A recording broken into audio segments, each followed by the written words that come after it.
లోక సువార్త 2వ అధ్యాయము 21వ వచనం నుంచి చదువుతా ఉన్నాను. మోషే ధర్మశాస్త్రము చెప్పున వారు తమ్మును శుద్ధి చేసుకున్న దినములు గడిచినప్పుడు ప్రతి తొలుచులు మగపిల్ల ప్రభువుకు ప్రతిష్ఠ చేయబడవలెను అని ప్రభువు ధర్మశాస్త్రమునందు రాయబడినట్టు ఆయనకు ప్రభువుకు ప్రతిష్ఠించుటకును ప్రభువు ధర్మశాస్త్రమందు చెప్పబడినట్టు గోవల జతనైనను 2 పావురపు పిల్లలైనను బలిగా సమర్పించుటకును వారు ఆయనను యెరూషలేమునకు తీసుకొని పోయిరి.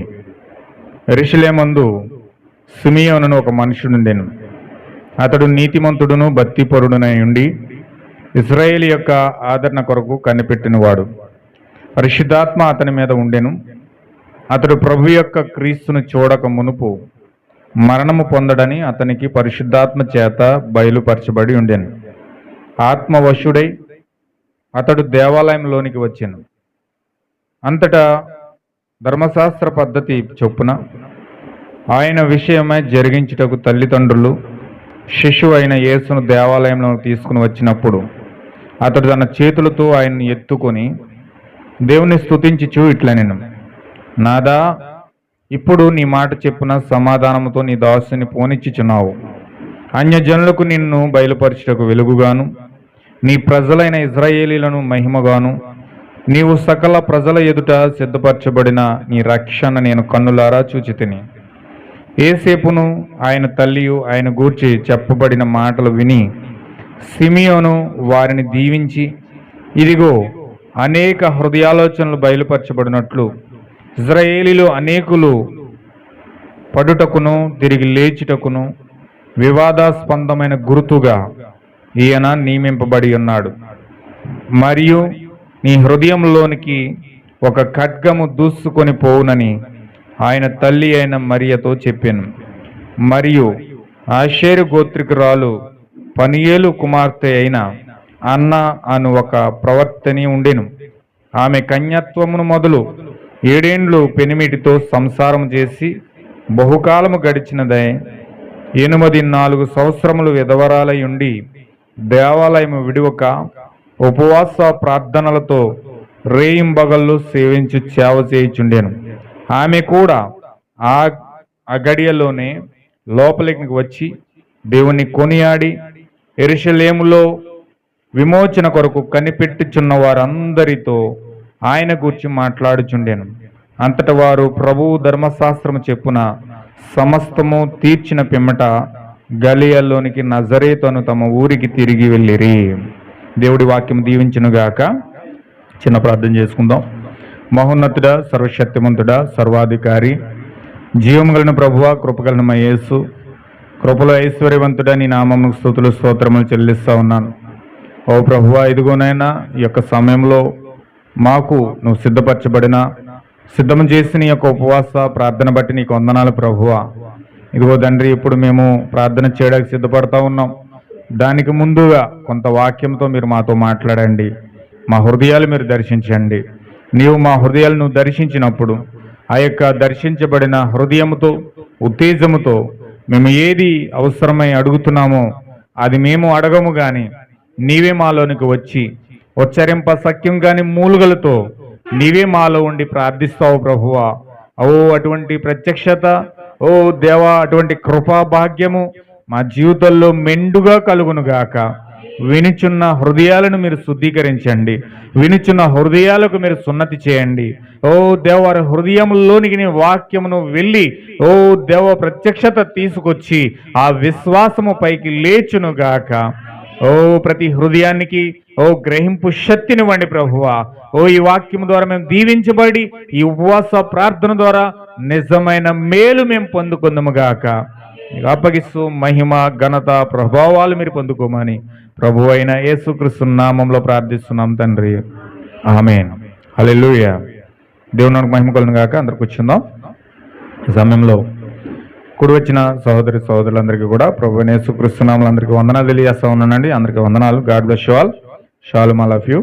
ఈ సమయంలో మనం కొద్దిమందిగానే కూడి ఉన్నాం. ప్రతి ఒక్కరూ కూడా యేసుక్రీస్తుని ఆరాధించాలని ఆశపడతారు. యేసుక్రీస్తుని పొందుకోవాలని ఆశపడతారు. యేసుక్రీస్తుని హృదయంలో తీసుకోవాలని ఆరాటపడతారు. చక్కగా అన్ని విషయాల్లో కూడా బైబిల్ పట్టుకుని వారు మేలు పొందుకోవడానికి, దేవుణ్ణి ఆరాధించడానికి, స్తుతించడానికి వేగిరి పడతారు. హల్లెలూయా. అయితే దేవుని యొక్క ప్రవక్తలు, దేవుని యొక్క యాజకులు, దేవుడు పంపించిన వ్యక్తులు, ప్రవక్తలు భూమిపైకి వచ్చి ఆయన ఏ విధంగా భూమి మీద మూవ్ అవుతాడో, కదులుతాడో, ఆయన కదిలే విధానం ఎట్లా ఉంటుందో ఇవన్నీ కూడా చక్కగా పరిస్థితులన్నీ కూడా వాగ్దాన రూపంలోను, ప్రవచన రూపంలోను దేవుడు చక్కగా ప్రవక్తల ద్వారా బైబిల్లో అవన్నీ కూడా వ్యక్తం చేసి ఉంచాడు. హల్లెలూయా. అయితే ప్రజలు ప్రవచనాలు వింటారండి, చక్కగా దాన్ని వాళ్ళు పఠిస్తారు, చదువుతారు, యాజకులు చెప్తుంటే వింటారు, ప్రవక్తలు చెప్తుంటే వింటారు.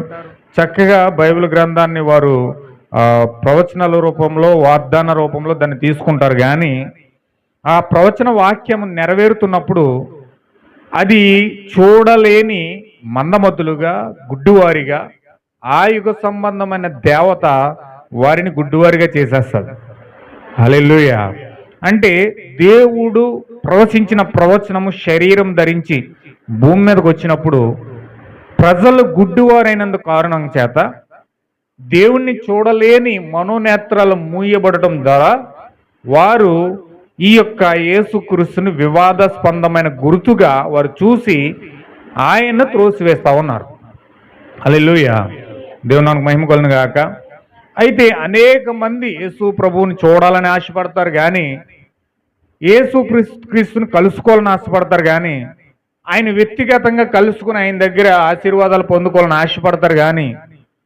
కానీ ఎప్పుడైతే ఆయన ప్రవశించబడిన దేవుడు శరీరంలోకి వచ్చి వ్యక్తిగతంగా నీతో మాట్లాడాలని ప్రయత్నించినప్పుడు వీరి మనోనేత్రాలు పాపము ద్వారా, బోధల ద్వారా, అబద్ధ బోధల ద్వారా, యుగ సంబంధమైన దేవత సిద్ధాంతాల ద్వారా, అనేకమైన అసమానమైన కార్యాల ద్వారా వీరి యొక్క మనోనేత్రాలు మూసివేసి వారి ఎదురుగా ఉన్న క్రీస్తుని చూడలేకుండా, వారి ఎదురుగా ఉన్న క్రీస్తునే ఒక వివాదాస్పందమైన వ్యక్తిగా, ఒక అబద్ధికుడుగా, ఒక మోసగాడిగా, ఒక దెయ్యముగా ఆయన భావించి ఆయన చుట్టుపక్కల లేకుండా, దరిదాపులో కూడా లేకుండా పారిపోతారు జనాలు.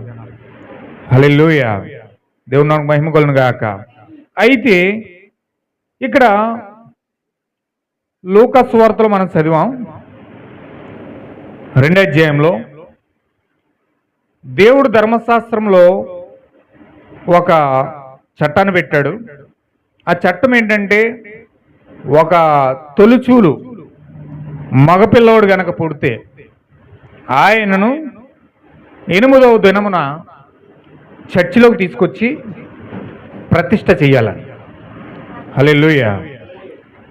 తొలిచూలు మగపిల్లవాడు గనక ఒక స్త్రీకి ఫస్ట్ డెలివరీ, తొలిచూలు ప్రసవం అయితే ఆ వ్యక్తిని 8వ రోజున దేవాలయంలో తీసుకొచ్చి ఆ చిన్న పిల్లవాడిని ప్రభు అయిన దేవుడి నామంలో వారిని ప్రతిష్ఠ చెయ్యాలి. హల్లెలూయా. ఈ విధంగా ధర్మశాస్త్రంలో పౌలు గారు దాన్ని రాశాడు. అయితే యేసుక్రీస్తు ప్రభువు పుట్టిన తర్వాత 8వ రోజున యేసేపు, మరియా యేసుక్రీస్తుని ప్రతిష్ఠ చేయడానికి దేవాలయంలో తీసుకొచ్చారు. దేవాలయంలో తీసుకొచ్చినప్పుడు ఆ ప్రతిష్ఠ చేయడానికి తల్లిలందరూ కూడా ఆ యొక్క చేతుల్లో బాలుని పెట్టుకుని ప్రతిష్ఠ చేయడానికి లైన్లో నిలబడి ఉన్నారు. ఆ ఎదర యాజకుడు ఒక ఆయన ఉన్నాడండి. ఆ యాజకుడి పేరు ఏంటంటే సిమియోన్. హల్లెలూయా. చాలా జాగ్రత్తగా మీరు వినాలి. నేను ఎక్కువసేపు చెప్పను. దేవుడు కృపను బట్టి నడిపించిన కొలది కొన్ని విషయాలు మీతో మాట్లాడాలని, ప్రాముఖ్యమైన విషయాలు మాట్లాడాలని నేను అనుకుంటా ఉన్నాను. దేవుడు నడిపించిన కొలది నేను ఆ విషయాలు మీ ముందుంచుతాను. దేవుడు మిమ్మల్ని ఖచ్చితంగా ఆ యొక్క వాక్యం ద్వారా దీవిస్తాడు. హల్లెలూయా. ఇప్పుడు ఆ యొక్క సిమియోను యాజకుడుగా ఆ పిల్లలందరినీ కూడా ప్రతిష్ఠ చేయడానికి సిద్ధపడ్డాడు. తల్లులందరూ కూడా ఆ తొలిచూలుగా పుట్టిన పిల్లలందరినీ కూడా యేసుక్రీస్తు పాటు ఆ రోజు చాలామంది పుట్టారండి. ఆ పుట్టిన పిల్లలందరూ కూడా ఆ లైన్లో నిలబడి ఆ యొక్క తొలిచూలు పిల్లలను పట్టుకుని ఆ సిమియోను చక్కగా ప్రతిష్ఠ చేస్తాడని వాళ్ళందరూ కూడా లైన్లో నిలబడి వస్తూ ఉన్నారు. ఒక్కొక్కరిని సిమియోన్ గారు ప్రార్థన చేసి ప్రతిష్ఠ చేస్తూ ఉన్నాడని. హల్లెలూయా. ఆ వెనక ఎక్కడో నిలబడి యేసేపును పట్టుకుని మరియమ్మ బాలును పట్టుకుని ఆ వెనక ఎక్కడో నిలబడ్డది. వెనకెక్కడో నిలబడి ఉన్న లైన్ కంప్లీట్ అయినప్పుడు చాలా టైం పడుతుంది. ఆమె బాలుని తీసుకుని లైన్లో నిలబడ్డది. ఎప్పుడైతే మరియమ్మ లైన్లోకి వచ్చిందో ఈ కూడా వెనకాల ఉన్న స్త్రీలందరూ, ముందుగా ఉన్న స్త్రీలందరూ కూడా ఒకేసారి ఇలా తలకాయ తిప్పి ఆ మరియను ఒక విచిత్రంగా చూస్తూ ఉన్నారు. హల్లెలూయా. ఎందుకు అలా చూస్తూ ఉన్నారంటే ఈ యొక్క పుట్టిన ప్రతి పిల్లలకు కూడా తండ్రి ఎవరో ఒక స్పష్టమైన వైఖరి ఉంది. హల్లెలూయా. కానీ మరియమ్మకు మాత్రం తండ్రి ఎవరో, యేసుక్రీస్తు ఎవరి ద్వారా పుట్టాడో ఒక అవగాహన లేదు. ఆమెను ఒక తప్పుడు వ్యక్తిగా క్రియేట్ చేస్తూ ఉన్నారు, ఒక తప్పుడు వ్యక్తిగా చూస్తూ ఉన్నారు. ఎక్కడో రోమేడుతోనో లేకపోతే పాపం చేసింది, లేకపోతే యేసేపుతో రహస్యంగా వీళ్ళు కలిసిపోయారు. యేసేపుతో వీళ్ళు రహస్యంగా కలిసిపోయి దాన్ని పరిశుద్ధాత్మ మీద పెట్టేశారు. ఈ యేసేపుతో ఈ మరియమ్మ కలిసిపోయి తప్పు చేసేసి ఇది ప్రజలకి చిత్రీకరించడానికి ఈమె ఏం చేస్తుందంటే పరిశుద్ధాత్మ మీద పెట్టేసింది. యేసేపు అబద్ధం చెప్తున్నాడు, మరియమ్మ అబద్ధం చెప్తుంది. కనుక ఇది ఒక మంచి కార్యం ద్వారా పుట్టిన వ్యక్తి కాదు, ఇది ఒక వ్యభిచార సంబంధమైన కార్యం అని చెప్పి మరియమ్మను చాలా విచిత్రంగా చూస్తున్నారండి వాళ్ళందరూ కూడా. హల్లెలూయా. లైన్ అంతా వెళ్తూ ఉంది. సిమియోన్ ప్రార్థన చేస్తూ ఉన్నాడు. ఈమె లైన్లో లేకుండా పక్కకి ఇంటేశారు. మరియమ్మ లైన్లో నిలబడొద్దు అంటున్నారు. ఎందుకంటే పరిశుద్ధులతో వేశ్యలు నిలబడడానికి అవకాశం లేదు. పరిశుద్ధులు వేశ్యలతో ఉండకూడదు. వేశ్యకి పరిశుద్ధులకి చాలా వ్యత్యాసం ఉంది. అందుకే దేవుడు చెప్పాడు, విశ్వాసికి అవిశ్వాసికి పాలెక్కడా అన్నాడు. అంటే వీళ్ళందరూ విశ్వాసులు లెక్క, మరియమ్మ అవిశ్వాసు లెక్క. హల్లెలూయా. అయితే ఆమెను పక్కకు నెట్టి వీళ్ళందరూ కూడా లైన్లో వెళ్తూ ఉన్నారు. దూరంగా ఉండమని చెప్తున్నారు. ఎందుకంటే ఒక పాపిగా చూస్తున్నారు ఆమెని, ఒక వేశ్యగా చూస్తున్నారు ఆమెని, చాలా తప్పుడుగా చిత్రీకరిస్తూ ఉన్నారు ఆమెని. ఆమె బాధతో ఏమైనా సరే యేసుక్రీస్తుని ప్రతిష్ఠించాలి, 8వ కుమారుడు ప్రతిష్ఠించకపోతే ఇతని మీద దేవుని యొక్క అభిషేకం ఉండదు, ఖచ్చితంగా మనం ప్రతిష్ఠించాలని చెప్పి వాళ్ళు తమను తాము తగ్గించుకుని యేసేపు మరియాల పక్కగా నిలబడి వాళ్ళు ఎదురు చూస్తూ ఉన్నారు. వీళ్ళందరూ అవుతే జనం అవుతే వెళ్దామని. ఇక్కడ అవ్వట్లేదు, జనం పెరిగిపోతున్నారు కానీ అవ్వట్లేదు. అలా పక్కన నిలబడి దిగాలుగా చూస్తూ ఉన్నారు. ఒళ్ళో గంట నిలబడ్డారు, 2 గంటలు నిలబడ్డారు, 3 గంటలు నిలబడ్డారు. అలా నిలబడి వెయిట్ చేస్తూనే ఉన్నారు. వెయిట్ చేస్తూ ఉండగా ఈ యొక్క లైన్లో వస్తూ ఉన్నారు. సిమియోను ఎదురు ప్రతిష్ఠ చేస్తూ ఉన్నాడు. ప్రతిష్ఠ చేస్తూ ఉండగా సడన్గా ఈ సిమియోను మీదకు పరిశుద్ధాత్మ వచ్చేసింది. హల్లెలూయా. పరిశుద్ధాత్మ ఎప్పుడైతే వచ్చిందో వెంటనే పరిశుద్ధాత్మ చేత గ్రహించబడిన ఈ యొక్క సిమియోను ఏమని గ్రహించాడంటే, నువ్వు ఎదురు చూస్తున్న మెస్సియా నీ ఎదురుగా ఉన్నాడు. ఆమేన్. హల్లెలూయా. నువ్వు ఎదురు చూస్తున్న మెస్సియా నీ ఎదురుగా ఉన్నాడు. ఈయన కోసమే నువ్వు కనిపెట్టుకుని ఉన్నావు. ఆయనకు ఒక ప్రామిస్ ఉంది, ఒక వాగ్దానం ఉంది. ఆ వాగ్దానం ఏమిటంటే, నీవు చనిపోయే లోపు నీవు మెస్సియాను చూడకుండా నువ్వు చనిపోవు, నువ్వు మెస్సియాను చూసిన తర్వాతే నువ్వు చచ్చిపోతావు అని వాగ్దానం ఉంది. ఇతను ఇంచుమించు 100 సంవత్సరాలు దాటేసి ఉన్నాడు. ఆయన చాలా పండు ముసలి వ్యక్తి. ఆయన చనిపోతాననే ఆశ ఆయనకి లేదు. ఎందుకంటే నేను ఇంకా చావను, అందరితో చెప్తా ఉన్నాడు, అందరితో మాట్లాడుతూ ఉన్నాడు. ఏమని అంటాడంటే, నేను చనిపోను. ఎందుకు చనిపోనంటే, నా ప్రభు అయిన మెస్సియాను నేను చూసే వరకు నేను చనిపోను. దేవుడు నాకు వాగ్దానం చేశాడు. అబ్రహాము లాంటి విశ్వాసాన్ని పట్టుకొని, అబ్రహాం ఎలాగైతే ఇస్సాకును పొందుకోవడానికి దేవుడు నాకు వాగ్దానం చేశాడు, నా యొక్క భార్య శారా గర్భవతి అవుతుంది, నాకు కుమారుడు పుడతాడు, అతని పేరు ఇస్సాకు అని దేవుడు పెట్టమన్నాడు. ఖచ్చితంగా ఆయన కోసం నేను ఎదురు చూస్తున్నానని ఆ పండు ముసలోడు ఎలాగైతే వాగ్దానం కోసం కనిపెట్టుకుని అబ్రహాం ఎదురు చూశాడో, ఇతడును కూడా అబ్రహాం కుమారుడే. హల్లెలూయా. ఈయన కూడా సేమ్ సిమియోను కూడా అట్లనే ఎదురు చూస్తూ ఉన్నాడు. ఖచ్చితంగా నా ప్రభువు నాకు దగ్గరికి వస్తాడు, నేను కనుగొనకుండా, నేను ఆయన చూడకుండా నేను మాత్రం చావను అని ఒక ప్రత్యక్షత పొందుకుని ఆయన ఎదురు చూస్తూ ఉన్నాడు. ఈలోగా ఆయనకి బలిపీఠం మీద ఒక స్వరం వచ్చింది. ఏంటి ఆ స్వరం అంటే, నువ్వు ఎదురు చూస్తున్న మెస్సయ్య ఇప్పుడు నువ్వు ఎదురుగా ఉన్నాడు. హల్లెలూయా. వెంటనే కళ్ళు మూసుకుని ప్రార్థన చేస్తున్నాడు, ప్రభువా నన్ను అర్జెంటుగా త్వరగా నన్ను ఆయన ఎద్దకు తీసుకెళ్ళు, నన్ను ఆయన వద్దకు తీసుకెళ్ళని చెప్పి ఆయనను పరిశుద్ధాత్మ ద్వారా ప్రార్థిస్తా ఉన్నాడు సిమియోన్. అప్పుడు సిమియోన్ దగ్గరికి వచ్చి పరిశుద్ధాత్మ అంటుంది, నడు, ఇప్పుడు కదులు, మూ కదులు. ఎప్పుడైతే అలా కదులు అని చెప్తుందో పరిశుద్ధాత్మ ఆ యొక్క సూచనలతో ఆయన కదులుతా ఉన్నాడు. హల్లెలూయా. ఇప్పుడు పరిశుద్ధాత్మ నడిపిస్తుంది సిమియోన్ని. లెఫ్ట్ తిరుగు, లైట్ తిరుగు, లెఫ్ట్ తిరుగు, లైట్ తిరుగు, చక్కగా తిప్పుకుంటూ పరిశుద్ధాత్మ తీసుకెళ్తా ఉంది. హల్లెలూయా. పరిశుద్ధాత్మ తీసుకెళ్ళి చివరిని ఎక్కడో ఆ జనంలో నుంచి లైన్లో నుంచి త్రోసివేయబడి మూలన ఎక్కడో ఉన్న ఆ మరియ దగ్గరికి, యేసేపు దగ్గరికి నేరుగా సిమియోన్ వచ్చేసాడు. హల్లెలూయా. వీళ్ళందరూ కూడా చూసి ఆశ్చర్యపోతున్నారండి. ఇదేంటి, యాజకుడు మా పిల్లోడిని ఆశీర్వదిస్తాడు అనుకున్నాం, యాజకుడు మా పిల్లోడిని ప్రతిష్ఠిస్తాడు అనుకున్నాం. మేము ఎటువంటి పాపం లేకుండా పుట్టిన వ్యక్తి కదా, చక్కగా లీగల్గా మమ్మల్ని వివాహం చేసుకుని చక్కగా గవర్నమెంట్ చేత సర్టిఫికెట్లు పొందుకుని పవిత్రంగా పరిశుద్ధంగా వివాహం అన్ని విషయాల్లో ఘనమైందని చెప్పుకొని చక్కగా ఆశ్చర్యకరంగా జనాలందరూ పిలుచుకుని పబ్లిసిటీ చేసుకుని ఎంత అద్భుతంగా వివాహాలు చేసుకుని పరిశుద్ధమైన వివాహం చేసుకుని పరిశుద్ధమైన కుమారుని పుట్టించి మేము లైన్లో తీసుకొచ్చి మా కుమారుని ఇక్కడ పెడితే ఎక్కడో అక్రమంగా పుట్టిన పిల్లోడిని అక్కడ ప్రతిష్ఠించడానికి ఈయనేంటి అలా వెళ్ళిపోతున్నాడు అని చెప్పేసి వీళ్ళందరూ కూడా అభ్యంతరపడడం మొదలుపెట్టారు. వీళ్ళందరూ కూడా అభ్యంతరపడుతున్నారు. మా పిల్లోడు పరిశుద్ధుడు, మేము పరిశుద్ధమైన వివాహం ద్వారా ఏర్పాటు చేయబడి మేము కనిన పిల్లోడు ఇతన్ని మీరు ఆశీర్వదించడం మానేసి, ఇతన్ని మీరు ప్రతిష్ఠించడం మానేసి, తండ్రి ఎవరో తెలియదు, యేసేపు అబద్ధం చెప్తా ఉన్నాడు, మరియమ్మ అబద్ధం చెప్తా ఉంది, అక్కడికి మీరు తీసుకెళ్తున్నారండి అని చెప్పి యాజకుడి మీద వీళ్ళందరూ కూడా అభ్యంతరపడతా ఉన్నారు. హల్లెలూయా. సంఘంలో దేవుడు ఇటువంటి కార్యాలు కూడా చేస్తాడు. దేవుడు అప్పుడప్పుడు కూడా ఇలాంటి కార్యాలే చేస్తాడు. చాలామంది అభ్యంతర పడేటట్లుగా కూడా చేస్తాడు. హల్లెలూయా. ఎప్పుడైతే ఆ విధంగా ఆ సిమియోను వెళ్ళి ఎప్పుడైతే యేసుక్రీస్తు దగ్గరికి వెళ్ళాడో యేసుక్రీస్తుని చేతుల్లోకి తీసుకుని ఆయన అంటున్నాడు, ఏమంటున్నాడు తెలుసండి? 29వ వచనంలో చూడండి. నాదా, ఇప్పుడు నీ మాట చెప్పున సమాధానముతో నీ దాసుని పోనిచ్చుచున్నావు. అన్య జనులకు ప్రవచనం పలుకుతూ ఉన్నాడు. అన్య జనులకు నిన్ను బయలుపరచుటకు వెలుగుగాను, నీ ప్రజలైన ఇశ్రాయేలుకు మహిమగాను, నీవు సకల ప్రజల ఎదురు సిద్ధపరచబడిన నీ రక్షణ నేను కన్నులారా చూచితిని. దేవుని నామమునకు మహిమ కలుగును గాక.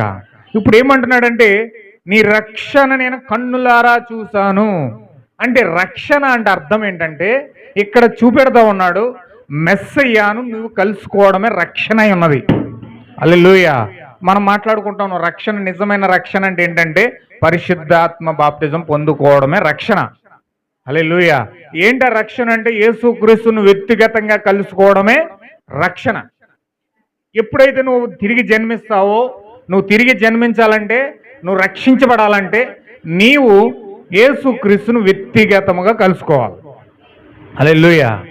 యేసుక్రీస్తును ఎప్పుడైతే వ్యక్తిగతంగా కలుసుకుంటావో అప్పుడు నీ జీవితంలో క్రొత్త జన్మ వస్తుంది, అప్పుడు తిరిగి జన్మిస్తావు, అప్పుడు పరిశుద్ధాత్మ బాప్తిజాన్ని పొందుకొని అప్పుడు నీవు క్రీస్తు నీ హృదయంలోనికి రావడం ద్వారా, రాకడగా ఆయన నీ హృదయంలోకి రావడం ద్వారా నువ్వు క్రీస్తుని పరిపూర్ణంగా పొందుకున్నవాడు అవుతావు.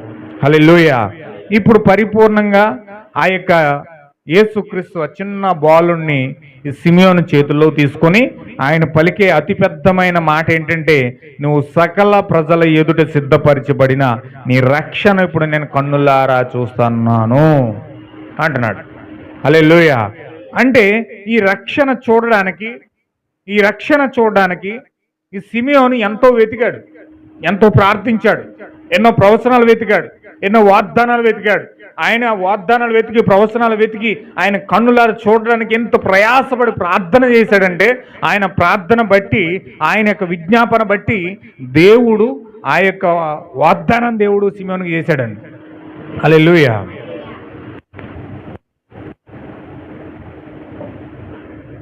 సిమియోనుకు వాగ్దానం చేసి దేవుడు అతను అక్కడ ఉంచాడు. ఇప్పుడు ఎప్పుడైతే అతను ప్రార్థన చేశాడో వాగ్దానం పొందుకున్నాడు. మనకు ప్రార్థన ఎప్పుడైతే సరి అయిన ప్రార్థన మనం చేస్తామండి, దేవుడి దగ్గర నుంచి మనకు వాగ్దానం వస్తుంది. హల్లెలూయా. నువ్వు సరైన ప్రార్థన చేసావన్న రుజువు ఏంటంటే దేవుడు నీకు ఒక వాగ్దానం చేస్తాడు.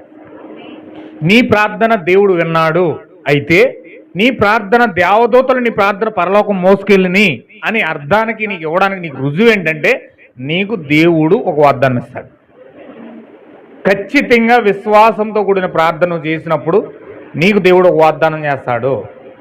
ఆ వాగ్దానం నువ్వు విన్నప్పుడు, ఆ వాగ్దానం పొందుకున్నప్పుడు ఖచ్చితంగా నువ్వు ఆత్మలో రిలీజ్ అవుతావు, ఆత్మలో ప్రత్యక్షత పొందుకుంటావు. అప్పుడు ఆ ప్రత్యక్షతను బట్టి, ఆ ప్రత్యక్షత ద్వారా దేవుణ్ణి వెతుకుతూ విశ్వాసంతో కనిపెట్టి నిరీక్షణతో ఆయన కోసం ఎదురు చూస్తావు. హల్లెలూయా. నిరీక్షణ లేనివాడు క్రైస్తవుడు కాదు. ఖచ్చితంగా నిరీక్షణ ఉంటుంది. దేవుడు నాకు ఇది చేస్తాడని నమ్మకం ఉన్నప్పుడు అతని కోసం ఎదురు చూస్తాడు. ఆయన ఇవ్వలేడు అని నమ్మకం కోల్పోయారంటే ఎవరు ఎదురు చూస్తారు? ఎదురు చూడలేరండి. విశ్వాసం ఏం చేస్తుంది, నిరీక్షణ ఏం చేస్తుందంటే విశ్వాసాన్ని పెంపొందిస్తుంది. నిరీక్షణ ఏం చేస్తుందంటే విశ్వాసాన్ని పెంపొందిస్తుంది. విశ్వాసం అంటే ఎదురు చూసేది, నిరీక్షణ అంటే ఖచ్చితంగా సహనం కలిగి వాగ్దానం నెరవేరే వరకు ఎదురు చూస్తాడు. చూడండి, అబ్రహాముకు దేవుడు వాగ్దానం చేశాడు, నీ కుమారుని ఇస్తానని. కుమారుని ఇస్తానని వాగ్దానం చేశాడు కాబట్టి ఆయన నిరీక్షణ కలిగి 25 సంవత్సరాలు వెయిట్ చేశాడు. వెయిట్ చేశాడు లేదా?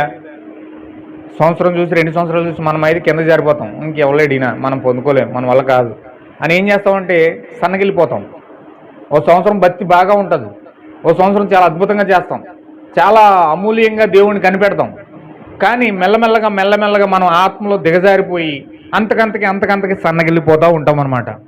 అంటే దేవుడు ఇవ్వడేమో, మనకి ఇస్తానన్నవాడు ఇవ్వట్లేదు, మనం పరిశుద్ధాత్మ పొందుకోలేకపోతా ఉన్నాం, దేవుడిని మనం పొందుకోలేకపోతా ఉన్నాం అని వీళ్ళు ఏం చేస్తారంటే అంతకంతకి ఫస్ట్ వచ్చిన కొత్తలో ఎంత అద్భుతంగా వాక్యం చెబుతారంటే, వర్తమానం వింటారంటే, ప్రార్థన చేస్తారంటే చాలా బాగుంటుంది. కానీ ఎదిగే కొలది వీళ్ళు ఏం చేస్తారంటే ఆ నిరీక్షణ అనేది, ఆ విశ్వాసం అనేది సన్నగిల్లిపోతూ ఉంటే వీళ్ళు దిగజారిపోయి ఆ యొక్క మెల్లమెల్లగా విశ్వాసాన్ని కోల్పోతూ ఉంటారనమాట. హల్లెలూయా. అది దెయ్యం చేసే పని. కానీ దేవుడు ఆ వ్యక్తిని నడిపించాలనుకుంటే ఆ వ్యక్తి ఎప్పుడైతే ఆ యొక్క ప్రార్థన చేస్తూ ఉంటాడో, విశ్వాసంతో ప్రార్థన చేస్తూ ఉంటాడో, ఈ ప్రార్థన అతనికి నిరీక్షణ నేర్పిస్తుంది. అంటే సహనం కలిగి కనిపెట్టగలిగిన సహనం వాళ్ళకు వస్తుంది.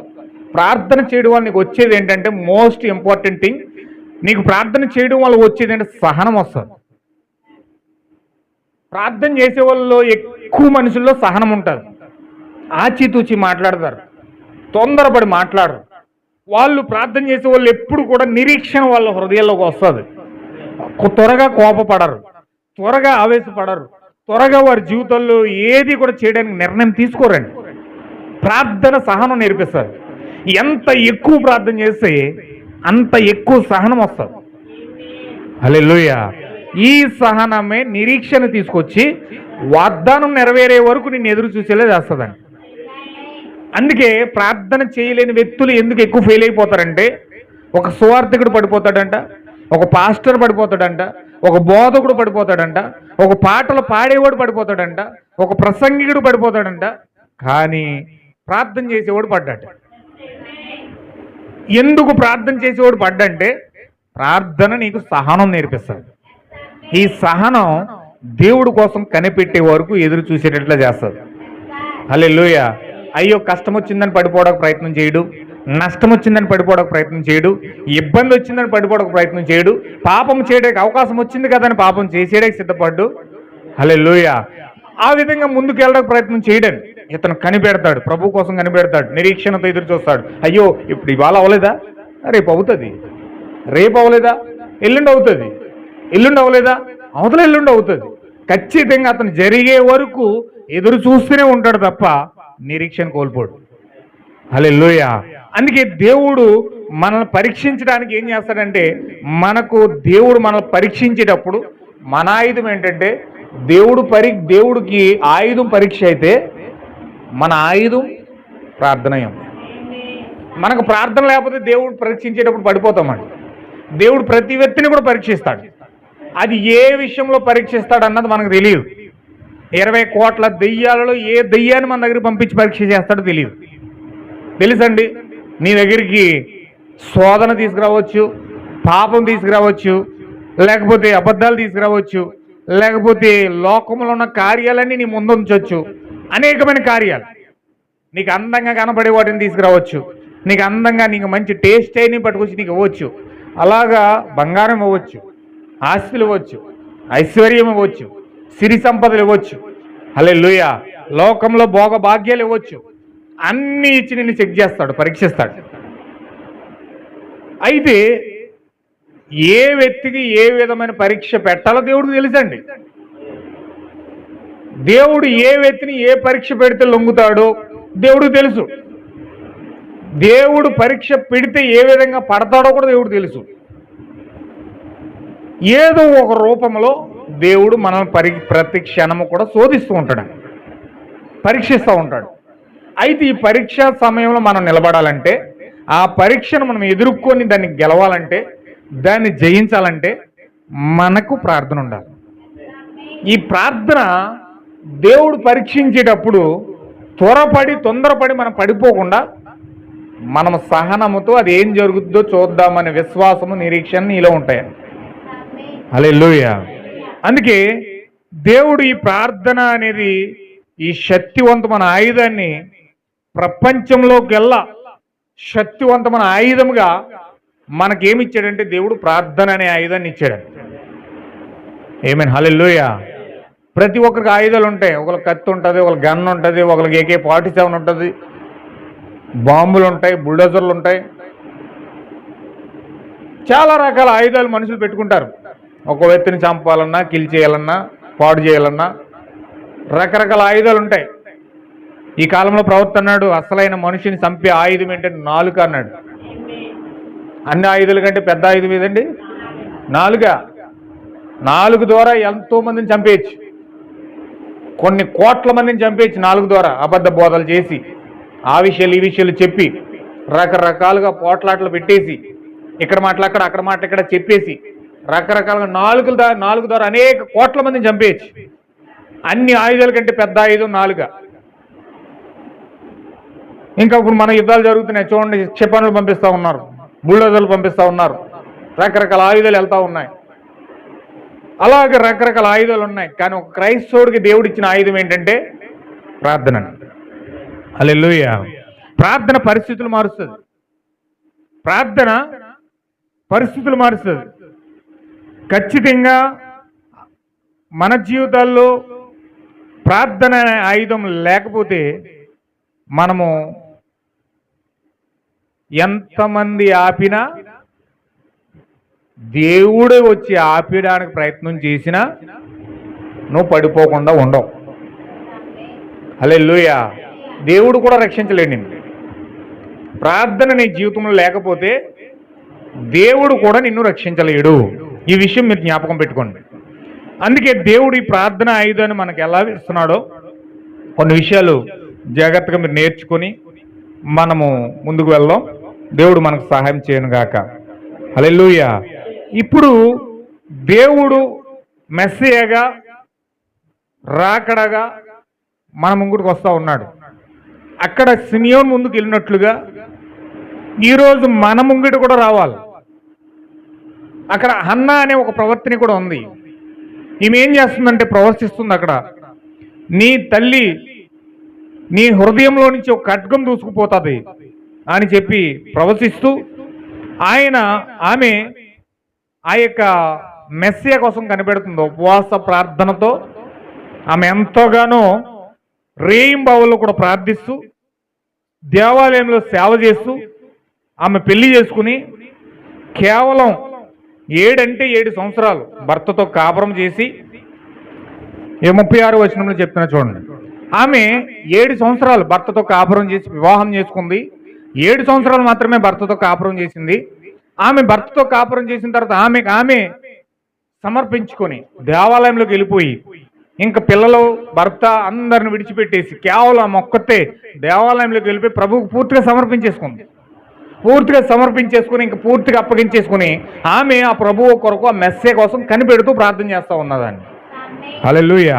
ఈమె ఉపవాస ప్రార్థనతో కన్నీళ్లతో ప్రార్థిస్తుంది, సేవ చేస్తుంటే ఇప్పుడు ఏం చేస్తున్నారు? సేవ చేసి ఉపవాసం కనిపెట్టినాడు. ఉపవాస ప్రార్థన ఆ ఉపవాస ప్రార్థన నేరుగా మెస్సియాను హల్లెలూయా ఈమె ఎప్పుడైతే కన్నీళ్లు విడిచి ఉపవాస ప్రార్థన చేస్తూ రేయింబవళ్ళు ప్రభు సన్నిధిలో కనిపెడుతుందో ఈ ప్రార్థన, ఈ ఉపవాస ప్రార్థన రేయింబవళ్ళు కనిపెట్టి ఆయన కోసం ఎదురు చూస్తున్నందుకు ఇప్పుడు ఆ ప్రార్థన ఏం చేసిందంటే నేరుగా మెస్సియాను ఆమె ఎదుగు తీసుకొచ్చేస్తున్నాడు. హల్లెలూయా. మందిరంలోకి వచ్చి మనం ఎందుకు ఈ ఉపవాస ప్రార్థన చేస్తున్నామంటే ఏమి ఇంటికాడ చేసేసుకోవచ్చు కదా, ఇంటికాడ చేసేసుకోవచ్చు కదా, సమర్పించుకుని ఇంటికాడ చేసేస్తే సరిపోద్ది కదా. పని మానుకుని పని కొట్టుకుని మనం పూర్తిగా దేవుడికి సమర్పించుకుని ఎందుకు ఈ మందిరంలో మనం కనిపెట్టి ప్రార్థన చేయాలంటే ఎప్పుడైతే అలాంటి సాక్రిఫైస్ చేసి మనం ఎప్పుడైతే బలి చేసుకుని మనం దేవాలయంలోకి వచ్చి ఉపవాసంతో కన్యలతో కనిపెట్టుకుని ప్రార్థన చేస్తామో దానివల్ల మనకు వచ్చే ఉపయోగం ఏమిటంటే మెస్సియా మన జీవితంలో నడుచుకుంటా వస్తాడు. ఆమేన్. హల్లెలూయా. చాలా అద్భుతమైన విషయాన్ని ఈరోజు దేవుడు మనకు బయలుపరుస్తూ ఉన్నాడు. అక్కడ సిమియోను కనిపెట్టినప్పుడు మెస్సియా, పరిశుద్ధాత్మ వచ్చే మెస్సియాని చూపిస్తూ ఉంది. ఇక్కడ హన్నా కూడా కనిపెట్టి ఉపవాసంతో ప్రార్థన చేస్తున్నప్పుడు మందిరంలో మెస్సియా వస్తూ ఉన్నాడు. అనేక మంది ప్రజలు కోకొల్లలో ఉన్న ఆ దేశంలో మెస్సియాని చూసే కన్నులు లేవు. ప్రవచనాలు అయితే చదువుతున్నారండి, వాగ్దానాలు అయితే చదువుతున్నారండి, బైబిల్ అయితే చదువుతూ ఉన్నారండి, యాజకుడు చెప్పిన విషయాలు వారు వింటా ఉన్నారు. కానీ ఆ మెస్సియే శరీరం ధరించుకుని వారి మధ్యలోకి వస్తే చూసే కన్నులు వారి దగ్గర లేవు. ఆమెను ఒక వేశ్యగా, వ్యభిచారిణిగా, తప్పుడు వ్యక్తిగా క్రియేట్ చేసి వంకర చూపులు ఆమె వైపు చూస్తూ ఉన్నారు. కానీ ఆ మెస్సియాని చూడడానికి వారు కనిపెట్టడం లేదు.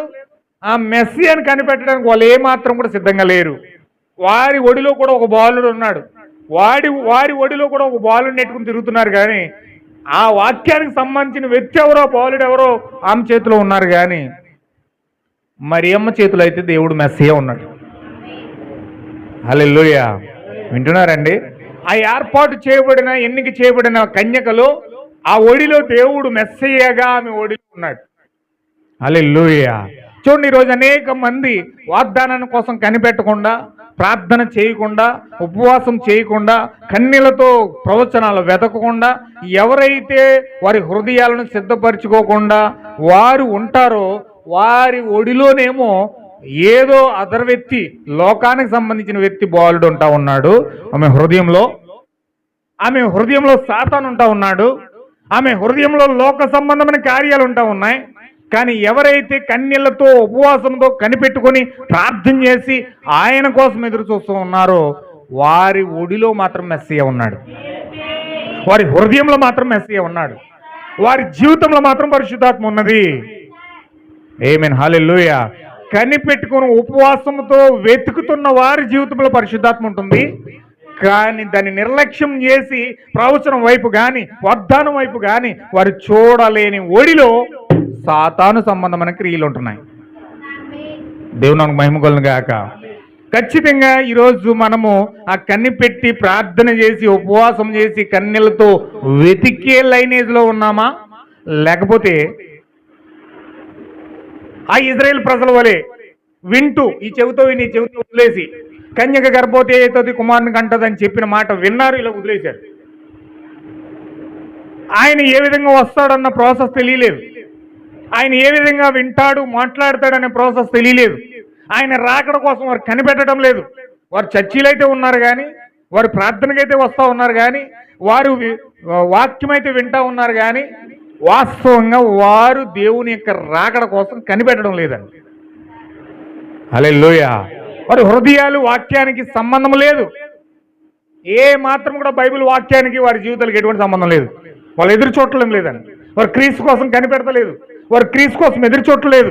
కానీ అక్కడ ఎదురు చూసే వ్యక్తులైతే మరియమ్మ యేసేపు ఒడిలో క్రీస్తున్నాడు. ఆ ఒడిలో ఉన్న క్రీస్తు నేరుగా ఎదురు చూసే అన్న దగ్గరికి వస్తున్నాడు, ఎదురు చూసే సిమియోన్ దగ్గరికి వస్తా ఉన్నాడు. Hallelujah. Same to same today. ఈ రోజు కూడా మనము కూడా ఎప్పుడైతే క్రీస్తు కోసం కనిపెట్టడానికి మనం హృదయాలు సిద్ధపరచుకుంటామో, ఆ ఉపవాసంతోనూ కన్నీళ్లతోనూ మనము ఆయన్ని వెతకడానికి ప్రయత్నిస్తామో, ఖచ్చితంగా రేయింబవలు ఎవరైతే ఉపవాసం ఉండి కన్నీళ్లతో ప్రార్థన చేస్తారో, ఆయన కోసం కనిపెడతారో, వాళ్ళ హృదయాలను దేవుడు ఖచ్చితంగా దర్శిస్తాడని. ఆమేన్, హల్లెలూయా. నువ్వు దర్శించబడాలంటే, క్రీస్తుని హృదయంలోకి రావాలంటే ఖచ్చితంగా నీవు వెతకవలసిన అవసరం ఉన్నది, ప్రార్థించవలసిన అవసరం ఉన్నది, ఉపవాసం ఉండి ఆయన కోసం కనిపెట్టవలసిన అవసరం ఉన్నది. హల్లెలూయా. కనిపెట్టకపోతే, ప్రార్థించకపోతే మీ జీవితాల్లో ఆ నిరీక్షించే ఆయుధం మీ జీవితాల్లో ఉండదు. మీరు వెయిట్ చేయలేరు, మీరు సహనం కలిగి కనిపెట్టలేరు, వాక్యాన్ని చదవలేరు, ప్రార్థించలేరు, ఆశ కూడా మీలో ఉండదు. ఆమేన్, హల్లెలూయా. దాన్ని దేవుడు ఎలాంటి సామాన్యత రీతిలో మనకిస్తున్నాడంటే, ఆ రాకడను కనిపెట్టగలిగిన, సహనమును పొందుకోగలిగిన, విశ్వాసముతో ఎదురు చూడగలిగిన ఆ యొక్క విశ్వాసం దేవుడు ఎక్కడ పెట్టాడంటే ప్రార్థనలో పెట్టాడు. హల్లెలూయా. ఈ కాలమిక ప్రవక్త అన్నాడు, ప్రార్థన ఏమన్నాడంటే తాళపు చెవి అన్నాడు. ఏంటండి అది? తాళపు చెవి, కీ. ఒక తలుపు తెరవాలంటే ముందు తాళం తీయాలి. ఆ తాళం తీస్తే మనం ఈజీగా మనం తలుపు తీసుకుని లోపలికి వస్తాం. అంటే మనం క్రీస్తులోనికి వెళ్ళాలంటే, ఆ క్రీస్తు అనే శరీరంలోకి, ఆ గృహంలోకి మనం అడుగు పెట్టాలంటే మనకు కీ ఉండాలి. యేసు క్రీస్తు అనే దేవాలయంలోకి అడుగు పెట్టాలంటే మనకు తాళం ఉండాలి. ఆ తాళమే ప్రార్థన. నువ్వు ప్రార్థన కలిగి విశ్వాసముతో నిజమైన ప్రార్థన చేసినప్పుడు నువ్వేం చేస్తావు తెలుసా? ఖచ్చితంగా ఆ యొక్క శరీరంలోనికి, యేసుక్రీస్తు అనే దేవాలయంలోకి నువ్వు అడుగు పెడతావు. హల్లెలూయా. ఎవరి జీవితంలో అయితే ప్రార్థన ఉంటుందో వాళ్ళ చేతిలో తాళపు చెవి ఉంటుంది. ఆ తాళం తీసుకుని యేసుక్రీస్తు అనే దేవాలయంలోకి వెళ్తారు. ఈ ప్రపంచంలో ఎన్ని దేవాలయాలకు వెళ్ళినా ఉపయోగం లేదు. పెద్ద పెద్ద కోట్ల రూపాయలు పెట్టి చర్చిలు కట్టేసి ఆ దేవాలయంలోకి నువ్వు వచ్చిన ప్రార్థన చేసుకున్న ఉపయోగం లేదు. హల్లెలూయా. నువ్వు ఏ చర్చిలో, ఏ దేవాలయంలోకి వెళ్ళినా నీకు ఉపయోగం లేదు. ఈ శరీర సంబంధమైన దేవాలయాల కోసం దేవుడు మాట్లాడతలేదు. కానీ నువ్వు ఏ దేవాలయంలో ప్రవేశించాలంటే క్రీస్తు అనే దేవాలయంలో ప్రవేశించాలి. ఆయనే అసలైన దేవాలయం, ఆయనే అసలైన దేవాలయం. సొలొమోను మందిరం కట్టాడు, అది క్రీస్తుకు సాదృశ్యంగా ఉంది. మోషే పర్ణశాల కట్టాడు, అది క్రీస్తుకు మాదిరిగా ఉన్నది. హల్లెలూయా. అదే దేవుడు యేసుక్రీస్తు వచ్చి అంటున్నాడు, ఈ మందిరాన్ని పడగొట్టండి, 3 రోజుల్లో లేపెత్తాను అంటున్నాడు. ఎన్ని రోజులండి? దేనికోసం మాట్లాడుతున్నాడు ఆయన? శిష్యులు అనుకున్నారు, అక్కడ ఉన్న ప్రజలు అనుకున్నారు, ఇదేంటి సొలొమోను 39 సంవత్సరాలు కష్టపడి కట్టాడు ఈ మందిరాన్ని, ఎంతో అద్భుతంగా దీన్ని తీర్చిదిద్దాడు, ఇదేంటి ఈయన వచ్చి 3 రోజుల్లో కట్టేస్తాను అంటున్నాడు? ఇది ఎలా సాధ్యం? ఈయన తింగర మాటలు మాట్లాడుతున్నాడు, తెలిసి మాట్లాడుతున్నాడు, తెలియక మాట్లాడుతున్నాడా? సొలొమోను ఎంత కష్టపడ్డాడు 39 సంవత్సరాలు, ఈయన ఈజీగా మాట్లాడేస్తున్నాడు, 3 రోజుల్లో కట్టేస్తాడంట. ఎంత తేలికగా మాట్లాడుతున్నాడు ఈ వ్యక్తి, అబద్ధం చెప్తున్నాడు, నిజం మాట్లాడతాడు ఈ వ్యక్తి, తేలిగ్గా మాట్లాడుతున్నాడు, దేవుడి దగ్గర నుంచి వచ్చిన వ్యక్తి కాదు ఇతను అని చెప్పేసి పక్కకెళ్ళి మూలుకుంటున్నారు తప్ప, వాళ్ళతో వీళ్ళతో చనుక్కుంటున్నారు తప్ప, ఆ వ్యక్తి ఈ వ్యక్తి గొనుక్కుంటున్నారు తప్ప ఎవరు కూడా సాహసించి ఆయన దగ్గరికి అడగడానికి ప్రయత్నం చేయట్లేదు. హల్లెలూయా. అయితే అక్కడున్న శిష్యులు మాత్రం సపరేట్గా తీసుకెళ్ళి చెప్తున్నాడు, నేను ఆ దేవాలయం కోసం మాట్లాడాలనుకుంటున్నారా? లేదు, దానికోసం మాట్లాడలేదు. నేను చనిపోయి యోన ఎలాగైతే తిమింగలం కడుపులో 3 రోజులు ఉన్నాడో, మనుషుడు కుమారుడు కూడా అలాగే 3 రోజులు సమాధిలో ఉండి తిరిగి లేస్తాడని చెప్పి శిష్యులతో చెప్తున్నాడు. హల్లెలూయా. నేను ఆ దేవాలయం కోసం మాట్లాడతలేదు, నేను చనిపోయి 3వ దినాలు లేస్తాను, నేను నిజమైన దేవాలయాన్ని, నేను 3వ రోజు నేను లేస్తాను ఖచ్చితంగా, ఇది అసలైన దేవాలయం అని చెప్పి యేసుక్రీస్తు మాట్లాడుతూ ఉన్నాడు. అంటే ఒక వ్యక్తి, తిరిగి జన్మించిన వ్యక్తి ఎక్కడికి వెళ్తాడంటే, తిరిగి జన్మించిన వ్యక్తి ఖచ్చితంగా యేసుక్రీస్తు అనే శరీరంలో వెళ్తాడండి. ఇది మన భద్రతా స్థలం, ఇది మనం నివసించే యోగ్యమైన స్థలం. ఈ భూ సంబంధంగా ఎక్కడా కూడా నివాస స్థలం లేదు, కానీ యోగ్యమైన స్థలం లేదు. కానీ మనం నివసించడానికి యోగ్యమైన స్థలం ఏదంటే ప్రభు అయిన యేసుక్రీస్తు శరీరమై ఉన్నది. విలియం బ్రన్హం గారి కాలమిక ప్రవక్త ఏమన్నాడు తెలిసిన 7వ దూత, దానిని ఏమన్నాడు? మర్మయుక్తమైన శరీరం అన్నాడు. ఏంటండి? మిస్టరీకల్ బాడీ, మర్మయుక్తమైన శరీరం. ఇప్పుడు ఈ మర్మయుక్తమైన శరీరంలోనికి ఎవరు అడుగు పెడతారంటే, ఎవరైతే సిమియోను వలె, అన్న వలె, మరియ వలె, యేసేపు వలె కనిపెట్టుకొని వాగ్దానం పొందుకొని దూతను కలుసుకొని మెస్సియాను పొందుకొని ఎవరైతే సిద్ధముగా ఉన్నారో వారు మాత్రం ఆ శరీరంలో అడుగు పెడతారండి. హల్లెలూయా. తింగర చూపులు చూసిన వాళ్ళు, ఎర్రేరి చూపులు చూసిన వాళ్ళు, డైలాగులు వేసిన వాళ్ళు, ఎటకారం ఆడిన వాళ్ళు, వ్యంగ్యంగా మాట్లాడిన వాళ్ళు, అపహాస్యం చేసిన వాళ్ళు, వాక్యంతో సహవాసం లేని వారు, ప్రార్థించలేని వారు, వీళ్ళందరూ కూడా ఎక్కడ ఉన్నారంటే బయట ఉన్నారు. ఈ పిరికివారు, అవిశ్వాసులు, అసహ్యులు, అబద్ధికులు, విగ్రహార్థికులు, వ్యభిచారులు, వీళ్ళందరూ కూడా ఎక్కడున్నారంటే బయట ఉండి ఆయన్ని అపహాస్యం చేస్తూ ఉన్నారు కానీ, ఆయన నిందిస్తున్నారు కానీ, ఆయన గేలి చేస్తున్నారు కానీ క్రీస్తును పొందుకునే స్థితిలో వారు లేరండి. దేవుడు నాకు మహిమ కొలను గాక. అర్థమవుతుందండి? దేవుడు నాకు మహిమ కొలను గాక. దేవుడు కృపను బట్టి ఈ మధ్యాహ్న కాల సమయంలో మనకు నిజంగా విషయాలు తెలియజేసి మనల్ని క్రీస్తు శరీరంలోకి నడిపించడానికి సిద్ధపడుతున్నాడు. హల్లెలూయా. మీరు నిజంగా శరీరంలోకి వెళ్తాకి ఇష్టపడుతున్నారా? అందరూ ఆమె చెప్పండి ఒకసారి. మీరు ఆయన శరీరంలోకి అడుగు పెట్టడానికి వెళ్ళడానికి ఇష్టపడితే ఖచ్చితంగా మీరు కూడా ప్రార్థిస్తారు, మీరు కూడా వాగ్దానం వైపు చూస్తారు, ప్రవచనం వైపు చూస్తారు, రాకడ కోసం కనిపెడతారు, ఆ రాకడను కనుగొంటారు, ఆ మెస్సియాను కలుస్తారు, తిరిగి జన్మిస్తారు. అప్పుడు మీరు ఆ శరీరంలోకి అడుగు పెడతారు. హల్లెలూయా. క్రీస్తు శరీరంలోకి అడుగు పెట్టాలంటే మనం చేయవలసిన ప్రాసెస్ ఇదండి. ఖచ్చితంగా శరీరంలో మనం వెళ్ళాలి. ఖచ్చితంగా శరీరం మన భద్రతా స్థలం అది. అందులో సొలొమోను మాట్లాడుతాడు, ఏమంటాడంటే నీతిమంతుడంట ఆ యొక్క బలమైన దుర్గాన్ని చూసి, ఆ బలమైన కోటను చూసి, నివసించే యోగ్యమైన సురక్షితమైన ప్రదేశం చూసి, ఆ బలమైన కోటగా ఉన్న ఆ యొక్క దుర్గాన్ని చూసి వీళ్ళంట విశ్వాసులంట, పరిశుద్ధులంట పరుగెత్తుకుని వీళ్ళందరూ వెళ్ళిపోతారంట. హల్లెలూయా. దావీదు కూడా దాన్ని చూసి అన్నాడు, అది నా కోట అన్నాడు, అది నా కొండ అన్నాడు, అది నా దుర్గం అన్నాడు, అది నా శైలం అన్నాడు, అది నా ఆశ్రయపురం అన్నాడు. హల్లెలూయా. నా దాగు చోటు అది.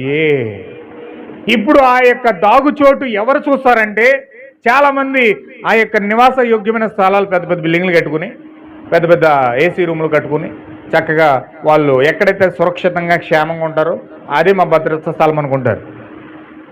వాళ్ళు నివసించడానికి ఏది సురక్షితంగా కనబడుతుందో, ఎక్కడ నమ్మకం ఉంటుందో అక్కడ ఉండి ఇది మా యొక్క సురక్షితమైన స్థలం అని చెప్పుకుంటారు.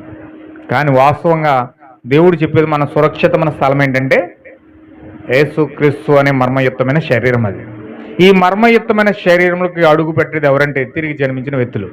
ఎవరు తిరిగి జన్మిస్తారంటే మెస్సియాను కలుసుకున్నవారు. మెస్సియాను కలుసుకోవాలంటే ప్రార్థన ఉండాలి.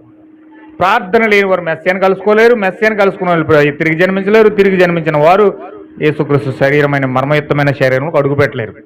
ఇంత ప్రాసెస్ ఉంది.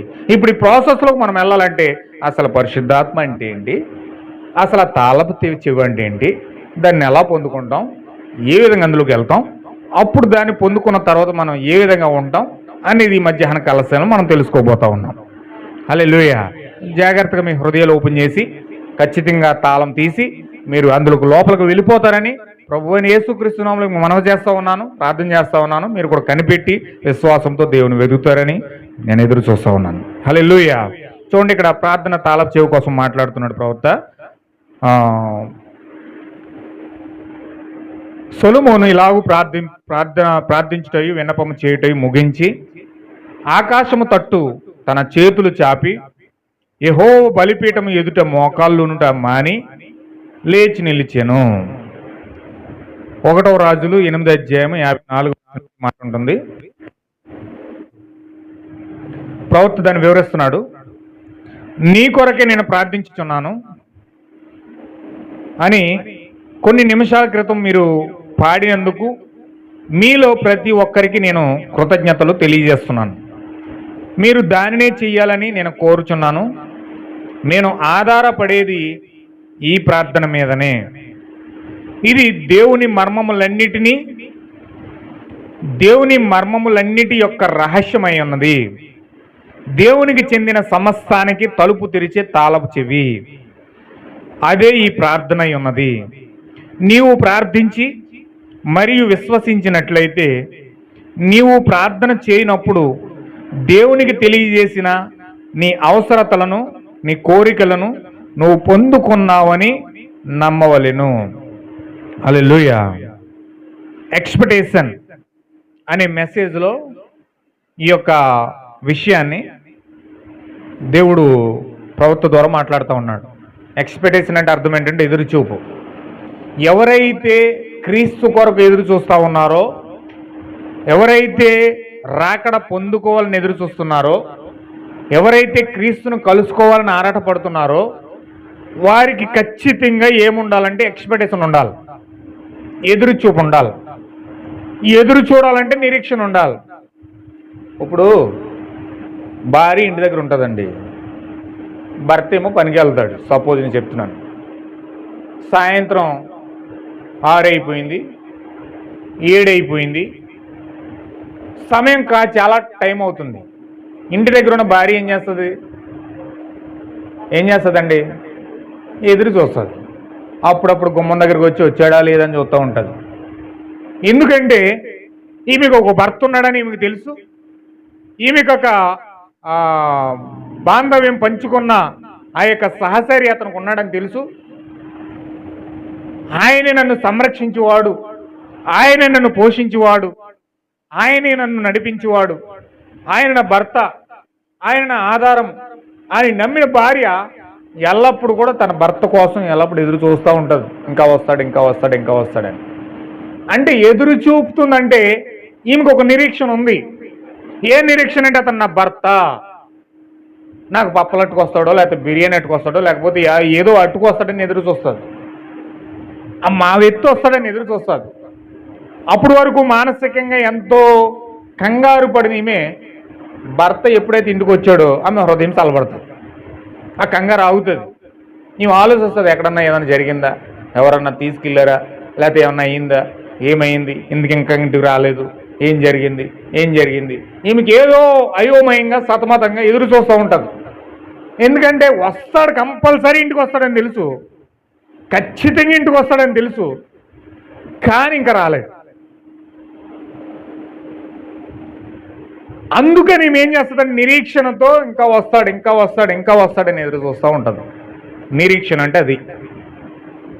అందుకోసమే నీకు దేవుడు నీ భర్తగా అయ్యాడని, నిన్ను సంరక్షించేవాడు ఆయననని, నిన్ను పోషించేవాడు ఆయననని, నిన్ను నడిపించేవాడు ఆయననని, ఆయన ఖచ్చితంగా నా హృదయంలోకి వస్తాడు, ఖచ్చితంగా నా జీవితంలోకి వస్తాడు, ఖచ్చితంగా నన్ను సంరక్షించేవాడు ఆయనే అనే నిరీక్షణ నీకున్నప్పుడు దేవుడి కోసం ఎదురు చూస్తావు. ఎవరు ఎదురు చూస్తారంటే దేవుడే నా భర్త, ప్రభువుని యేసుక్రీస్తుని నేను ధరించుకున్నాను, ప్రభువుని యేసుక్రీస్తుని వివాహం చేసుకున్నాను, ఆయన నన్ను సంరక్షించేవాడు, ఆయన నన్ను పోషించేవాడు, ఆయన నన్ను నడిపించేవాడు అని ఎప్పుడైతే నువ్వు హృదయపూర్వకంగా నమ్ముతావో అప్పుడు నువ్వు క్రీస్తు రాకడ కోసం ఎదురు చూస్తావు.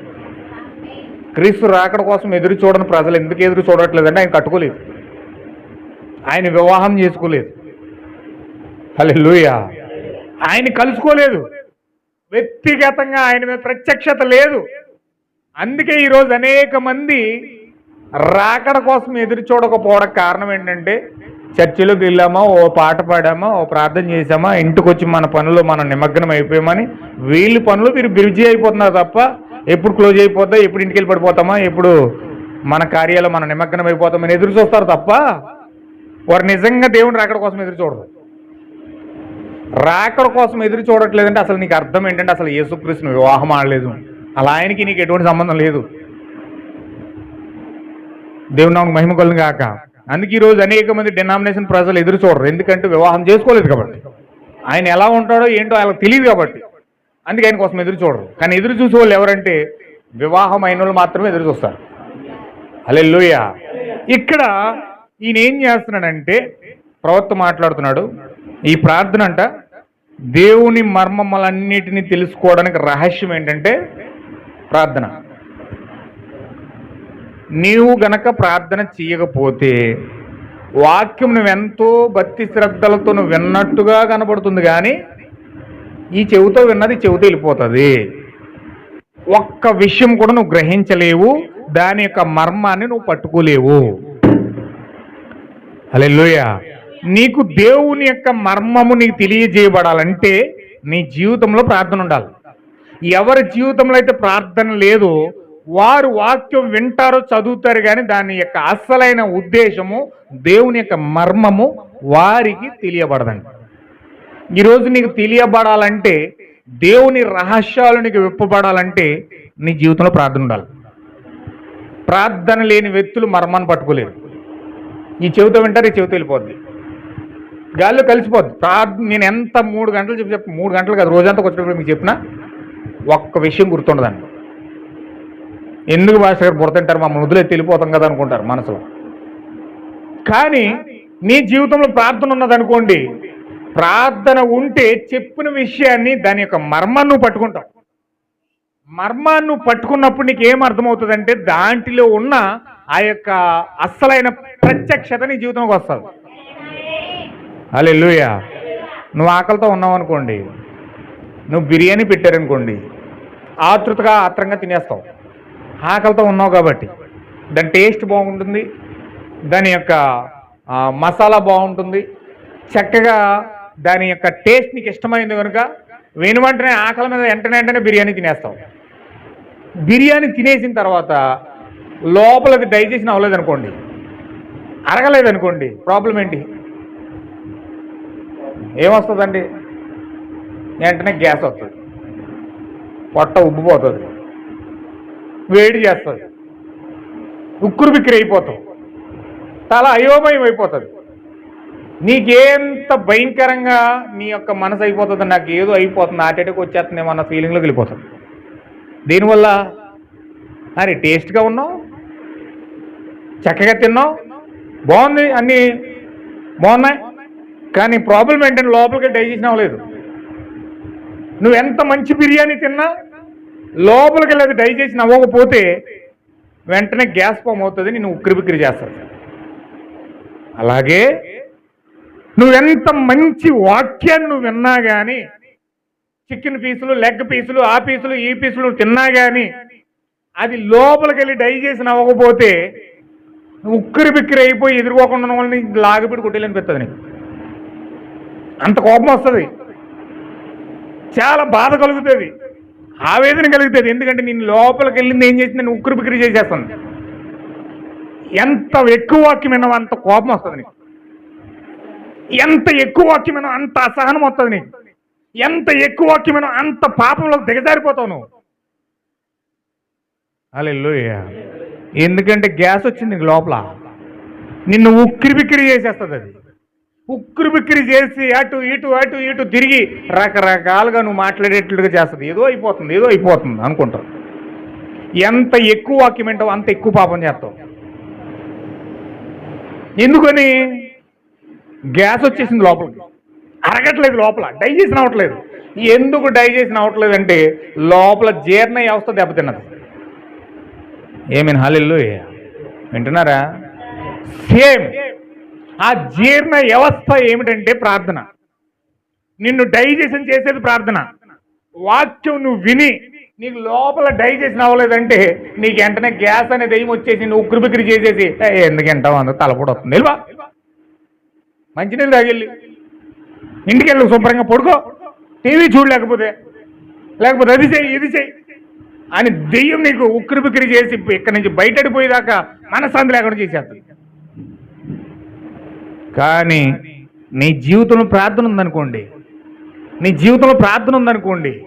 ఆ ప్రార్థన నిన్ను ఏం చేస్తుందంటే నువ్వు తిన్న వాక్యాన్ని లోపల డైజెషన్ చేసి, ఆ డైజెషన్ ఏం చేస్తుందంటే నీకు ప్రత్యక్షత ఇచ్చి, నీకు వెంటనే డైజెషన్ అంటే ఉపయోగం ఏంటి తెలుసా?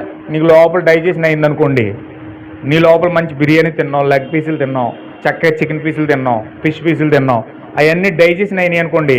ఆ డైజెషన్ అయినట్టు నేను ఏం చేస్తుంది లోపల జీర్ణ వ్యవస్థ ఆ వేస్టేజ్ అంతానేమో మల విసర్జన లోపల వెళ్ళిపోతుంది.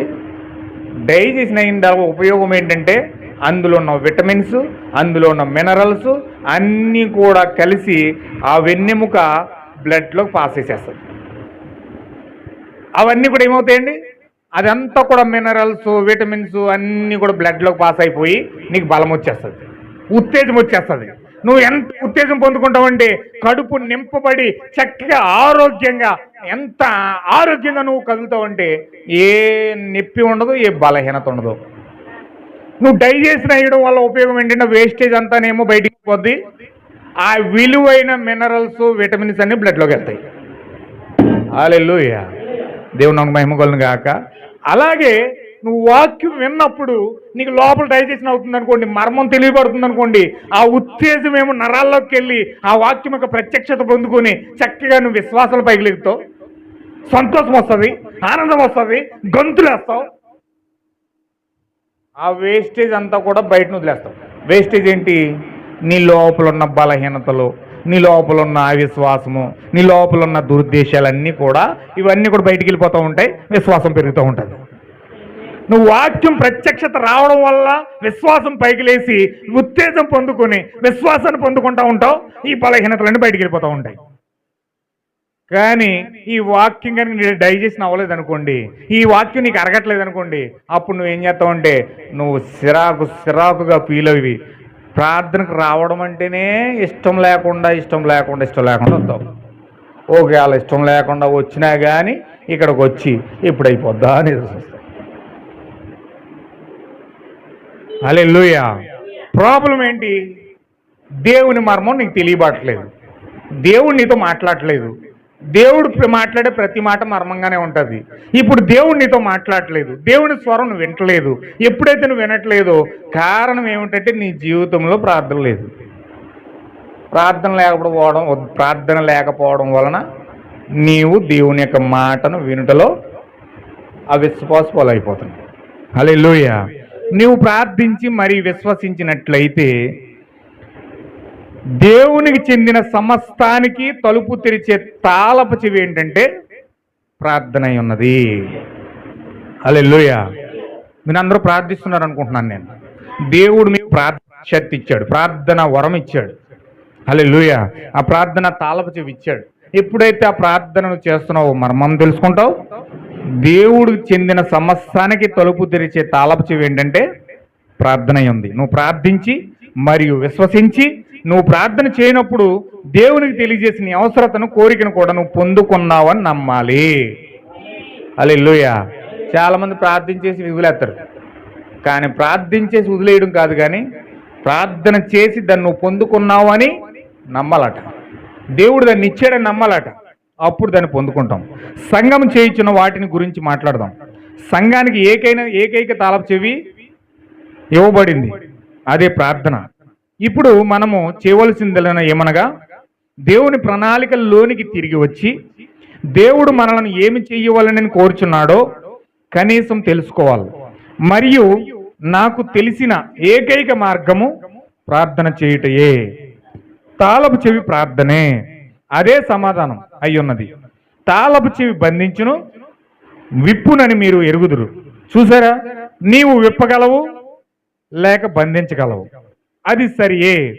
ఒకే తాళపు చెవి బంధింపగలదు, ఒకే తాళపు చెవి విప్పగలదు. విప్పగలిగిన తాళపు చెవే బంధిస్తుంది, అది ఖచ్చితం. అందుకే పేతురుతో దేవుడు చెప్పాడు, మీరు భూమి మీద వేటిని బంధిస్తారో అవి పరలోకంలో బంధించబడతాయి, మీరు భూమి మీద వేటిని విప్పుతారో అవి పరలోకంలో విప్పబడతాయి అన్నాడు. అంటే పరలోకాన్ని విప్పే అర్హత నీకుంది, పరలోకాన్ని మూసేసే అర్హత నీకుంది. ఎప్పుడు ప్రార్థన తాళపు చెవి నీ చేతిలో ఉంటే ఆ ప్రార్థన తాళపు చెవితో నువ్వు ఆకాశాన్ని నిప్పగలవు, పరలోకాన్ని నిప్పగలవు, పాతాలను నిప్పగలవు, ఏదైనా చేయగల సామర్థ్యం ఉంది. అందుకే ఆ తాళపు చెవి ఉంది కాబట్టి ఏలి ఆకాశాన్ని తాళమే చేసి ఇత్తడిగా మార్చేసాడు. ఆ తాళపు చెవి ఉంది కనుక యెహోషువ సూర్యుడికి తాళం తీసి అక్కడే ఉండమని చెప్పాడు. రోగానికి తాళం తీయగలవు, పాపానికి తాళం తీయగలవు, ప్రతి దానికి తాళపు చెవి నీ దగ్గర ఉంది కనుక నువ్వు పాతాళము చెవిని, ఆ యొక్క పరలోకపు తాళపు చెవిని నీ దగ్గర ఉంది కనుక దాన్ని విప్పగలవు, బంధించగలవు. హల్లెలూయా. ఇక్కడ ప్రార్థన బంధింపగలదు, ప్రార్థన తెరవగలదు కూడా. ప్రార్థన అనే ఆయుధం నీ జీవితంలో లేకపోతే నువ్వు దెయ్యాన్ని బంధించలేవు, రోగాన్ని బంధించలేవు, పాపాన్ని బంధించలేవు, దేన్ని కూడా బంధించలేకుండా ప్రతిదాన్ని కూడా అనుమతించేసి నీ హృదయంలో పెట్టేసుకుంటావు. అందుకే ఈరోజు చాలా తేలిగ్గా ప్రార్థనలో పడిపోవడం కారణం ఏంటి తెలుసా? ఈరోజు నీ దగ్గర తాళం లేదు కాబట్టి నిద్ర వస్తుంది నీకు. తాళం ఉంటే నిద్రకు తాళం వేసి వాక్యం వినడానికి అవకాశం ఇస్తావు. కానీ నువ్వు నిద్ర వచ్చేస్తుందంటే అర్థం ఏంటి? ప్రార్థన లేకుండా వచ్చేసి ఇక్కడికి. హల్లెలూయా. ప్రార్థన ఉంటే దానికి తాళపు చెవి తాళం వేసి దాన్ని బంధించగలవు. బంధించగలిగిన సామర్థ్యం నీలో ఉంటుంది. హల్లెలూయా. ప్రతిదాన్ని మూయగలవు, ప్రతిదాన్ని తెరవగలవు. తాళపు చెవి బంధించును విప్పును మీరు ఎరుగుదురు. చూసారా? నువ్వు విప్పగలవు లేక బంధించగలవు. అది సరి. ఒకే తాళపు చెవి బంధించగలదు, విప్పగలదు. విప్పగలిగిన తాళపు చెవి బంధిస్తుంది, అది ఖచ్చితం. ఎందుకనగా అది 2 విధాలుగా పనిచేస్తుంది. ఎప్పుడైనాను సంఘము దానిపై దృష్టి నిలపకపోవడం ఎంత దయనీయం. ప్రవక్త మాట్లాడుతున్నాడు చూడండి. హల్లెలూయా. సంఘము దానిపైన దృష్టి నిలపకపోవడం ఎంత దయనీయం అంటున్నాడు. అంటే ఈరోజు క్రైస్తవులు సంఘముగా పిలువబడుతున్న వారు, ప్రార్థనకు వచ్చేటవారు ప్రార్థన మీద దృష్టి నిలపకపోవడం ఎంత దయనీయమైన సంగతి అని అడుగుతున్నాడు ఆయన. అంటే వీళ్ళు ప్రతి దాని మీద దృష్టి పెడుతున్నారు, కానీ డబ్బు మీద దృష్టి ఉంటుంది, అవసరాల మీద దృష్టి ఉంటుంది, పరిస్థితుల మీద దృష్టి ఉంటుంది, సౌకర్యాల మీద దృష్టి ఉంటుంది, ఎంటర్టైన్మెంట్ మీద దృష్టి ఉంటుంది. ఏమండి, వారు తీసుకోబోయే ప్రతి దాని మీద దృష్టి పెడుతున్నారు, కానీ ప్రార్థన మీద దృష్టి పెట్టట్లేదు. చూసారా? ఎందుకు ప్రార్థన మీద దృష్టి పెట్టట్లేదంటే ఈ ప్రార్థన సమస్త పాపాన్ని నీ నుంచి దూరం చేస్తుంది. హల్లెలూయా. కనుకనే దెయ్యం ఏం చేస్తుందంటే ప్రార్థన మీద దృష్టి పెట్టకుండా చేస్తుంది. మీ జీవితాలు కట్టబడకపోవడానికి గల కారణం ప్రార్థన లేకపోవడం. హల్లెలూయా. దేవుడు నాకు మహిమ కలుగును గాక. మీరు పాపాన్ని ఓడించలేకపోవడానికి గల కారణం ప్రార్థన లేకపోవడం. ఏమన్నా వింటున్నారా? మీరు పాపమునకు ఆకర్షితులు అవ్వడానికి కారణం ప్రార్థన లేదు. మీరు రోగిష్ఠులు అవ్వడానికి కారణం ప్రార్థన లేకపోవడం. మీ జీవితంలో సమస్యలు వస్తున్నాయంటే కారణం ప్రార్థన లేకపోవడం. దేవుడు అన్నీ ఎందుకు అనుమతిస్తున్నాడు? నువ్వు ప్రార్థన చేస్తావని. నువ్వు ప్రార్థించట్లేదంటే నీకు నిరాశ ఎందుకు వస్తుందంటే, నీకు నిస్పృహత ఎందుకు వస్తుందంటే, నీకు కావాల్సింది అందట్లేదంటే కారణం, దేవుడు నీకు కావాల్సింది ఇవ్వట్లేదంటే కారణం. హల్లెలూయా. దేవుడు నాకు మహిమ కలుగును గాక. నిన్ను అలాగ నిస్సహాయ స్థితిలోకి నెడుతున్నాడంటే కారణం నీ జీవితంలో ప్రార్థన లేదు. హల్లెలూయా. చాలా మంది భార్యలు చెప్తారు ఏమనంటే, మా ఆయన అది చేయట్లేదండి, మీ ఆయన ఇది చేయట్లేదండి, నాకు అదే ఇవ్వట్లేదండి, నేను ఇదే ఇవ్వట్లేదండి, అందుకే నేను పక్క భర్త దగ్గరికి వెళ్తున్నానండి, అందుకే పక్క వ్యక్తి నేను కోరుకుంటున్నానండి, అందుకే నా భర్త నాకు ఆనందం ఇవ్వట్లేదు కాబట్టి నేను పక్క వెళ్ళిపోతున్నానండి అంటారు. నాకు భర్త నాకు సంతోషం ఇవ్వట్లేదు కానీ నాకు పక్క భర్త సంతోషం ఇస్తున్నాడని ఆయన దగ్గరికి వెళ్ళిపోతున్నాను అంటారు. హల్లెలూయా. మా అమ్మ ఇది ఇవ్వట్లేదండి, మా నాన్న ఇది ఇవ్వట్లేదు, అందుకే నేను ఇంకో మాకు బాయ్ ఫ్రెండ్ ఇస్తున్నాడు, గర్ల్ ఫ్రెండ్ ఇస్తున్నారు, అందుకే నేను దాన్ని పొందుకుంటున్నానండి అని వెళ్ళిపోతారు. హల్లెలూయా. అందుకే ఈరోజు దేవుడు ఇవ్వట్లేదని దెయ్యం నీకు ఎంటర్టైన్మెంట్ ఇస్తుంది, దెయ్యం నీకు సంతోషం ఇస్తుంది, దెయ్యం నీకు సమాధానం ఇస్తుంది. సినిమా హాల్ పెట్టేసింది, ఎంటర్టైన్మెంట్ పెట్టింది, పప్పులు పెట్టింది, పార్కులు పెట్టింది, ఎన్నో రకాల సౌందర్యవంతమైన కార్యాలన్నీ భూమి మీదే ఏర్పాటు చేసేసింది. రోగం వస్తే హాస్పిటల్ ఉంది, ఏది చేయాలన్నా అవసరతలని భూమి మీదే సాతాను తీర్చేస్తున్నాడు. దేవుడేమో నీకు అడిగితే ఇస్తలేదు, పరిశుద్ధాత్మ కావాలంటే ఇవ్వట్లేదు, సంతోషం కావాలంటే ఇవ్వట్లేదు, ఐశ్వర్యం కావాలంటే ఇవ్వట్లేదు. ఏది అడిగినా అసలు వింటున్నాడో లేదో కూడా తెలియదు. నువ్వు ప్రార్థన చేస్తున్నావు, దేవుడు వింటున్నాడో లేదో కూడా తెలియదు నీకు. అందుకనే దేవుడి దగ్గరికి వెళ్ళడం మానేసి, దేవుడిని సమీపించడం మానేసి, బైబిల్ చదవడం మానేసి, ప్రార్థన చేయడం మానేసి సాతానే అన్ని ఇచ్చేస్తున్నాడు కదా. ఆనందం కావాలంటే సెల్ ఫోన్ ఉంది, సంతోషం కావాలంటే సెల్ ఫోన్ ఉంది, రోగం వస్తే హాస్పిటల్ ఉంది, బాయ్ ఫ్రెండ్లు ఉన్నారు, గర్ల్ ఫ్రెండ్లు ఉన్నారు, అన్ని రకాల అవసరతలన్నీ భూమి మీద తీరిపోతున్నాయి.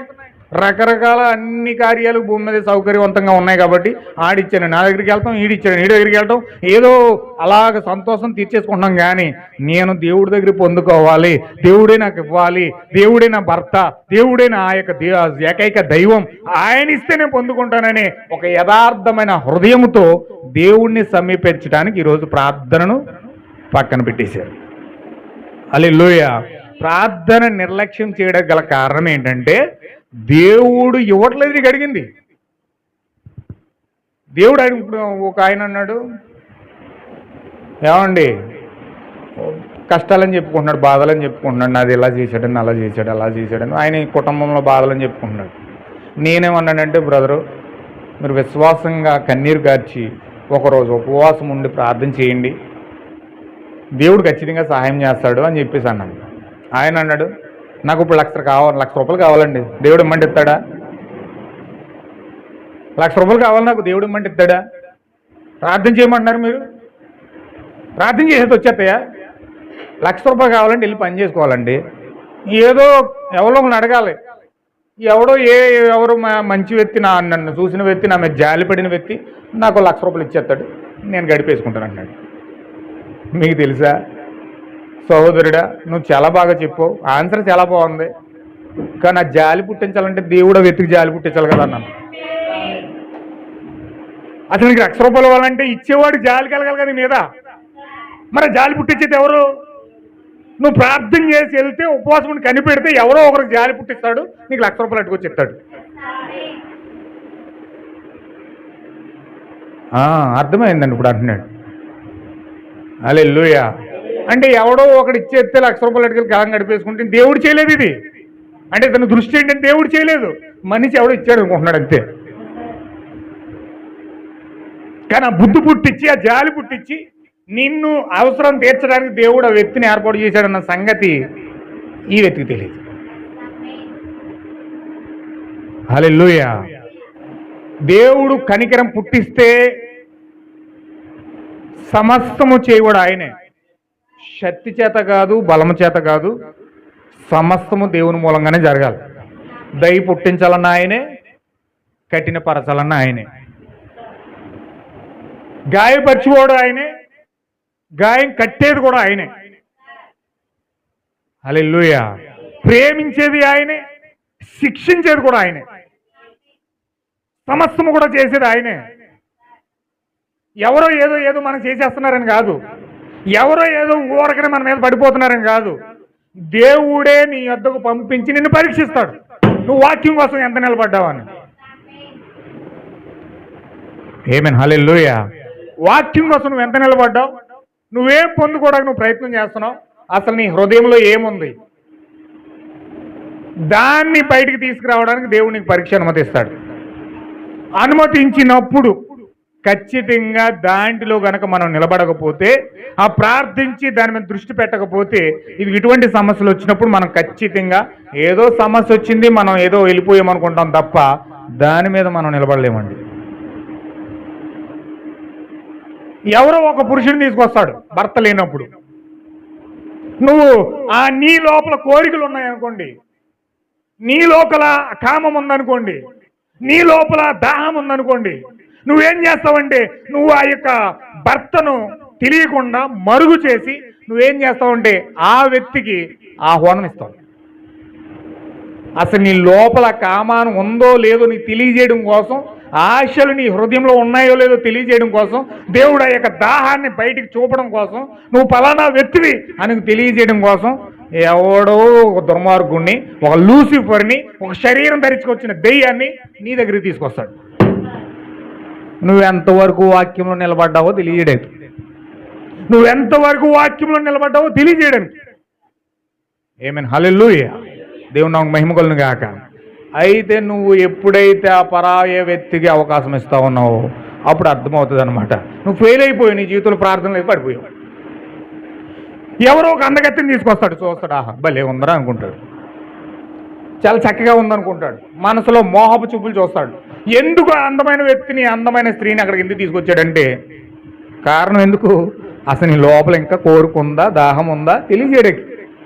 ఒకలా చచ్చిపోయింది, కాలిపోయింది, అగ్ని చేత దేవుడు కాలి చేశాడంటే ఎంత అందం వచ్చినా నువ్వు పట్టించుకో, ఎందుకంటే లోపల అది లేదు. చచ్చిపోయినోడికి బ్రాందీగా ఎట్టుకెళ్ళి బాగా ఇష్టం అనుకోండి, చచ్చిపోయినోడికి బాగా ఇష్టం బ్రాందీ అని తాగి చచ్చిపోయాడు.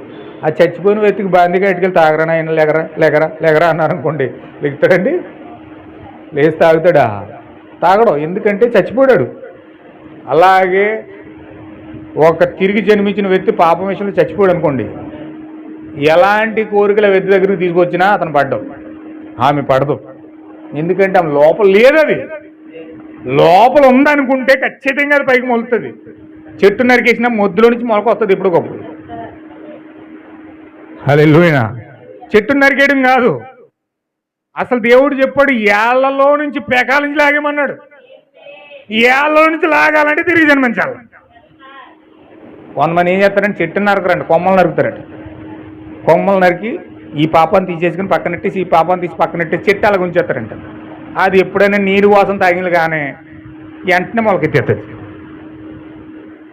ఒకరోజు అండి ఒక స్త్రీ విలియం బ్రహ్మం గారి దగ్గరికి వచ్చి బాప్టిజం పొందింది. విశ్వాసంగా సంతోషంగా దేవుడిని అంగీకరించి ప్రార్థనకు వచ్చి వాక్యమని బాప్టిజం పొందేసిందండి. చర్చిలో కొనసాగుతుంది, మంచి విశ్వాసం అయింది, మంచి బిలీవర్ అయింది. ఆమె పాత బ్రతుకు ఏంటంటే పబ్బు డ్యాన్సర్, పబ్బులో డ్యాన్స్ చేసుకుంటూ బ్రతికేదామె. అయితే ఆ పబ్బు డ్యాన్సర్ అని మీకు తెలుసు కదా, కొరస బట్టలు వేసి ఆ యొక్క మందు తాగుతున్నప్పుడు వాళ్ళ చుట్టూ వెళ్ళి డ్యాన్స్లు వేస్తారనమాట. పబ్బు అంటారు, వాళ్ళని డ్యాన్స్తో అలరింప చేస్తూ ఉంటారనమాట. డ్యాన్స్తో అలరింప చేస్తూ ఉంటారు, వాళ్ళు చూస్తూ తాగుతారనమాట. అది ఒక ఎంటర్టైన్మెంట్ వాళ్ళకి, దాన్ని పబ్బు అంటారు. అలాగే ఈమె పబ్బులో డ్యాన్స్ చేసుకుంటూ తిరుగుతుంది. ఈమెకు ఎవరో విలియం బ్రహ్మం కోసం చెప్పారు. ఆ వాక్యమని చర్చికి వెళ్ళింది, వాక్యం బాగా నచ్చింది, ఇది సత్యమని అంగీకరించింది, బాప్టిజం పొందుకుంది, చక్కగా సాగింది. కొన్నాళ్ళు పరిశుద్ధాత్మ పొందుకుంది అద్భుతంగా. ఈమెకి దాహం ఎలాగుందంటే పరిశుద్ధాత్మ వచ్చినప్పుడు అందరికీ స్వార్థ చేసేయాలి, అన్ని ఆత్మలు రక్షించేయాలి, అందరికీ వాక్యం మాట్లాడితే వాళ్ళు ఖచ్చితంగా మారిపోతారు, నాకు తెలిసిన సత్యాన్ని, ఈ యేసుక్రీస్తు నామములో బాప్తిజాన్ని, ఈ సత్యాన్ని అందరికీ తెలియజేసేయాలని చెప్పి ఆత్రంగా ఆ యొక్క తెలిసిన వాళ్ళందరికీ వాక్యం చెప్పడం ప్రారంభించింది. ఒకరోజు విశ్వాసంగా బైబిల్ పట్టుకుని చర్చికి బయలుదేరిందని. చర్చికి బయలుదేరితే ఆమె ఎక్కడైతే పబ్బులో డ్యాన్స్ చేసిందో ఆ మార్గం గుండానే చర్చికి వెళ్ళాలి. ఆ మార్గం గుండానే చర్చికి వెళ్ళాలి. ఈమె ఏం చేసిందంటే ఆ చర్చికి వెళ్ళి ఆ వెళ్తా పబ్బంక అలా చూసిందండి. ఆ పబ్బంక అలా చూస్తే వాళ్ళందరూ డిస్కో డ్యాన్స్ చేస్తున్నారు, డ్యాన్స్లు పెట్టుకుని చక్కగా తాగుతూ ఎంజాయ్మెంట్ చేస్తున్నారు. ఈమె అనుకుంది పాపం చేసిన వాళ్ళందరూ ఇక్కడే ఉన్నారు, యేసుక్రీస్తు పాపుల కోసమే వచ్చాడు కదా, రోగుల కోసం కాదు కదా, ఆరోగ్యవంతుల కోసం కాదు కదా, పాపుల్ని మార్చినోడే నిజమైన వ్యక్తి. నిజమైన సువార్త చేయాలంటే ఇలాంటి చోట్లకి వెళ్ళి సువార్త చేయాలని చెప్పి బైబిల్ ఎట్టుకుని పబ్బులోకి వెళ్ళిందట. బైబిల్ ఎట్టుకుని పబ్బులోకి వెళ్ళి ఎవరికో వాక్యం చెప్తుందో మనకు తెలియదు కానీ ఆ వాక్యం చెప్పి కాస్త బైబిల్లో ఇలా కళ్ళు తెరిచి చూసినప్పుడు బైబిల్ ఎక్కడో మూల పడుకు ఇసిరేసి ఉందంట. ఈమె ఇంకొకటి చేతిలో ఊగుతుందంట. హల్లెలూయా. వాక్యం చెప్పడానికి ఎంతో ఉత్సాహంగా వెళ్ళిన స్త్రీ బైబిల్ ఎక్కడో మూల పడిపోయింది, ఈమె ఇంకో చేతిలో ఊగుతుందంట. ఇంకొకడు ఊగుతున్నాడు, ఈమెని ఉయ్యాల డ్యాన్స్ చేస్తుంది. వెంటనే డ్యాన్స్ చేస్తా కళ్ళు తెరిచి చూసేటప్పటికి ఆ మైకంలో కళ్ళు తిరిగిపోయినాము. కళ్ళు తిరిగిపోయి కంగారుగా ఆ మూలన పడ్డ బైబిల్ తీసుకుని దులుపుకుంటా బయటకు వచ్చేసింది, ఏడుస్తూ వచ్చేసింది. ఇదేంటి, నేను ఎంతో ఉత్సాహంగా స్వార్థ చేద్దామనుకున్నాను, నా జీవితం ఏంటి ఇలాగ అయిపోయింది అని గొల్లుని ఏడుస్తా విలియం బ్రహ్మం గారింటికి వెళ్ళిపోయింది. విలియం బ్రహ్మం గారింటికి వెళ్ళిపోయి ఏంటంటే ఇలాగైపోయింది నా పరిస్థితి, నేను ఎంతో ఉత్సాహంగా సువార్త చేద్దామని వెళ్ళాను లోపలికి, నేను సువార్త దేవుడు ఎరుగు, బైబిల్ ఎక్కడో మూలపడింది, నన్ను ఇంకొక అబ్బాయి ఊపుతున్నాడు ఉయ్యాల, నేను ఆ బతుకు ఇలాగ అయిపోయింది, నా జీవితం సర్వనాశనం అయిపోయింది అని గొల్లుని ఏడుతూ మొదలెట్టింది. అప్పుడు విలియం బ్రహ్మం గారు వచ్చి ఆమెను తీసుకెళ్ళి బలిపీఠం దగ్గర పెట్టి, నువ్వు చేసిన పాపం కోసం కన్నీరు కార్చు, ఒప్పుకో దేవుని దగ్గర నువ్వేం చేసావో అని చెప్పి ఆ ప్రవక్త ఆమెను మోకరింపజేసి విలియం బ్రహ్మం ప్రార్థన చేయడం మొదలుపెట్టాడు. ప్రార్థన చేయగా ఆమెలో నుంచి ఒక గబ్బిలం లాంటిది బయటకు వచ్చింది. బయటకు వచ్చి అలా కిటికకుండా పైకి వెళ్ళిపోయింది. ఎప్పుడైతే గబ్బిలం బయటకు వచ్చిందో ఈమె పడేలు కిందడిపోతే అప్పుడు విలియం బ్రహ్మం లేపి ముఖం కడిగి అప్పుడు ఆమె పశ్చాత్తాపంతో నిండిన హృదయంతో అప్పుడు నిలబడింది.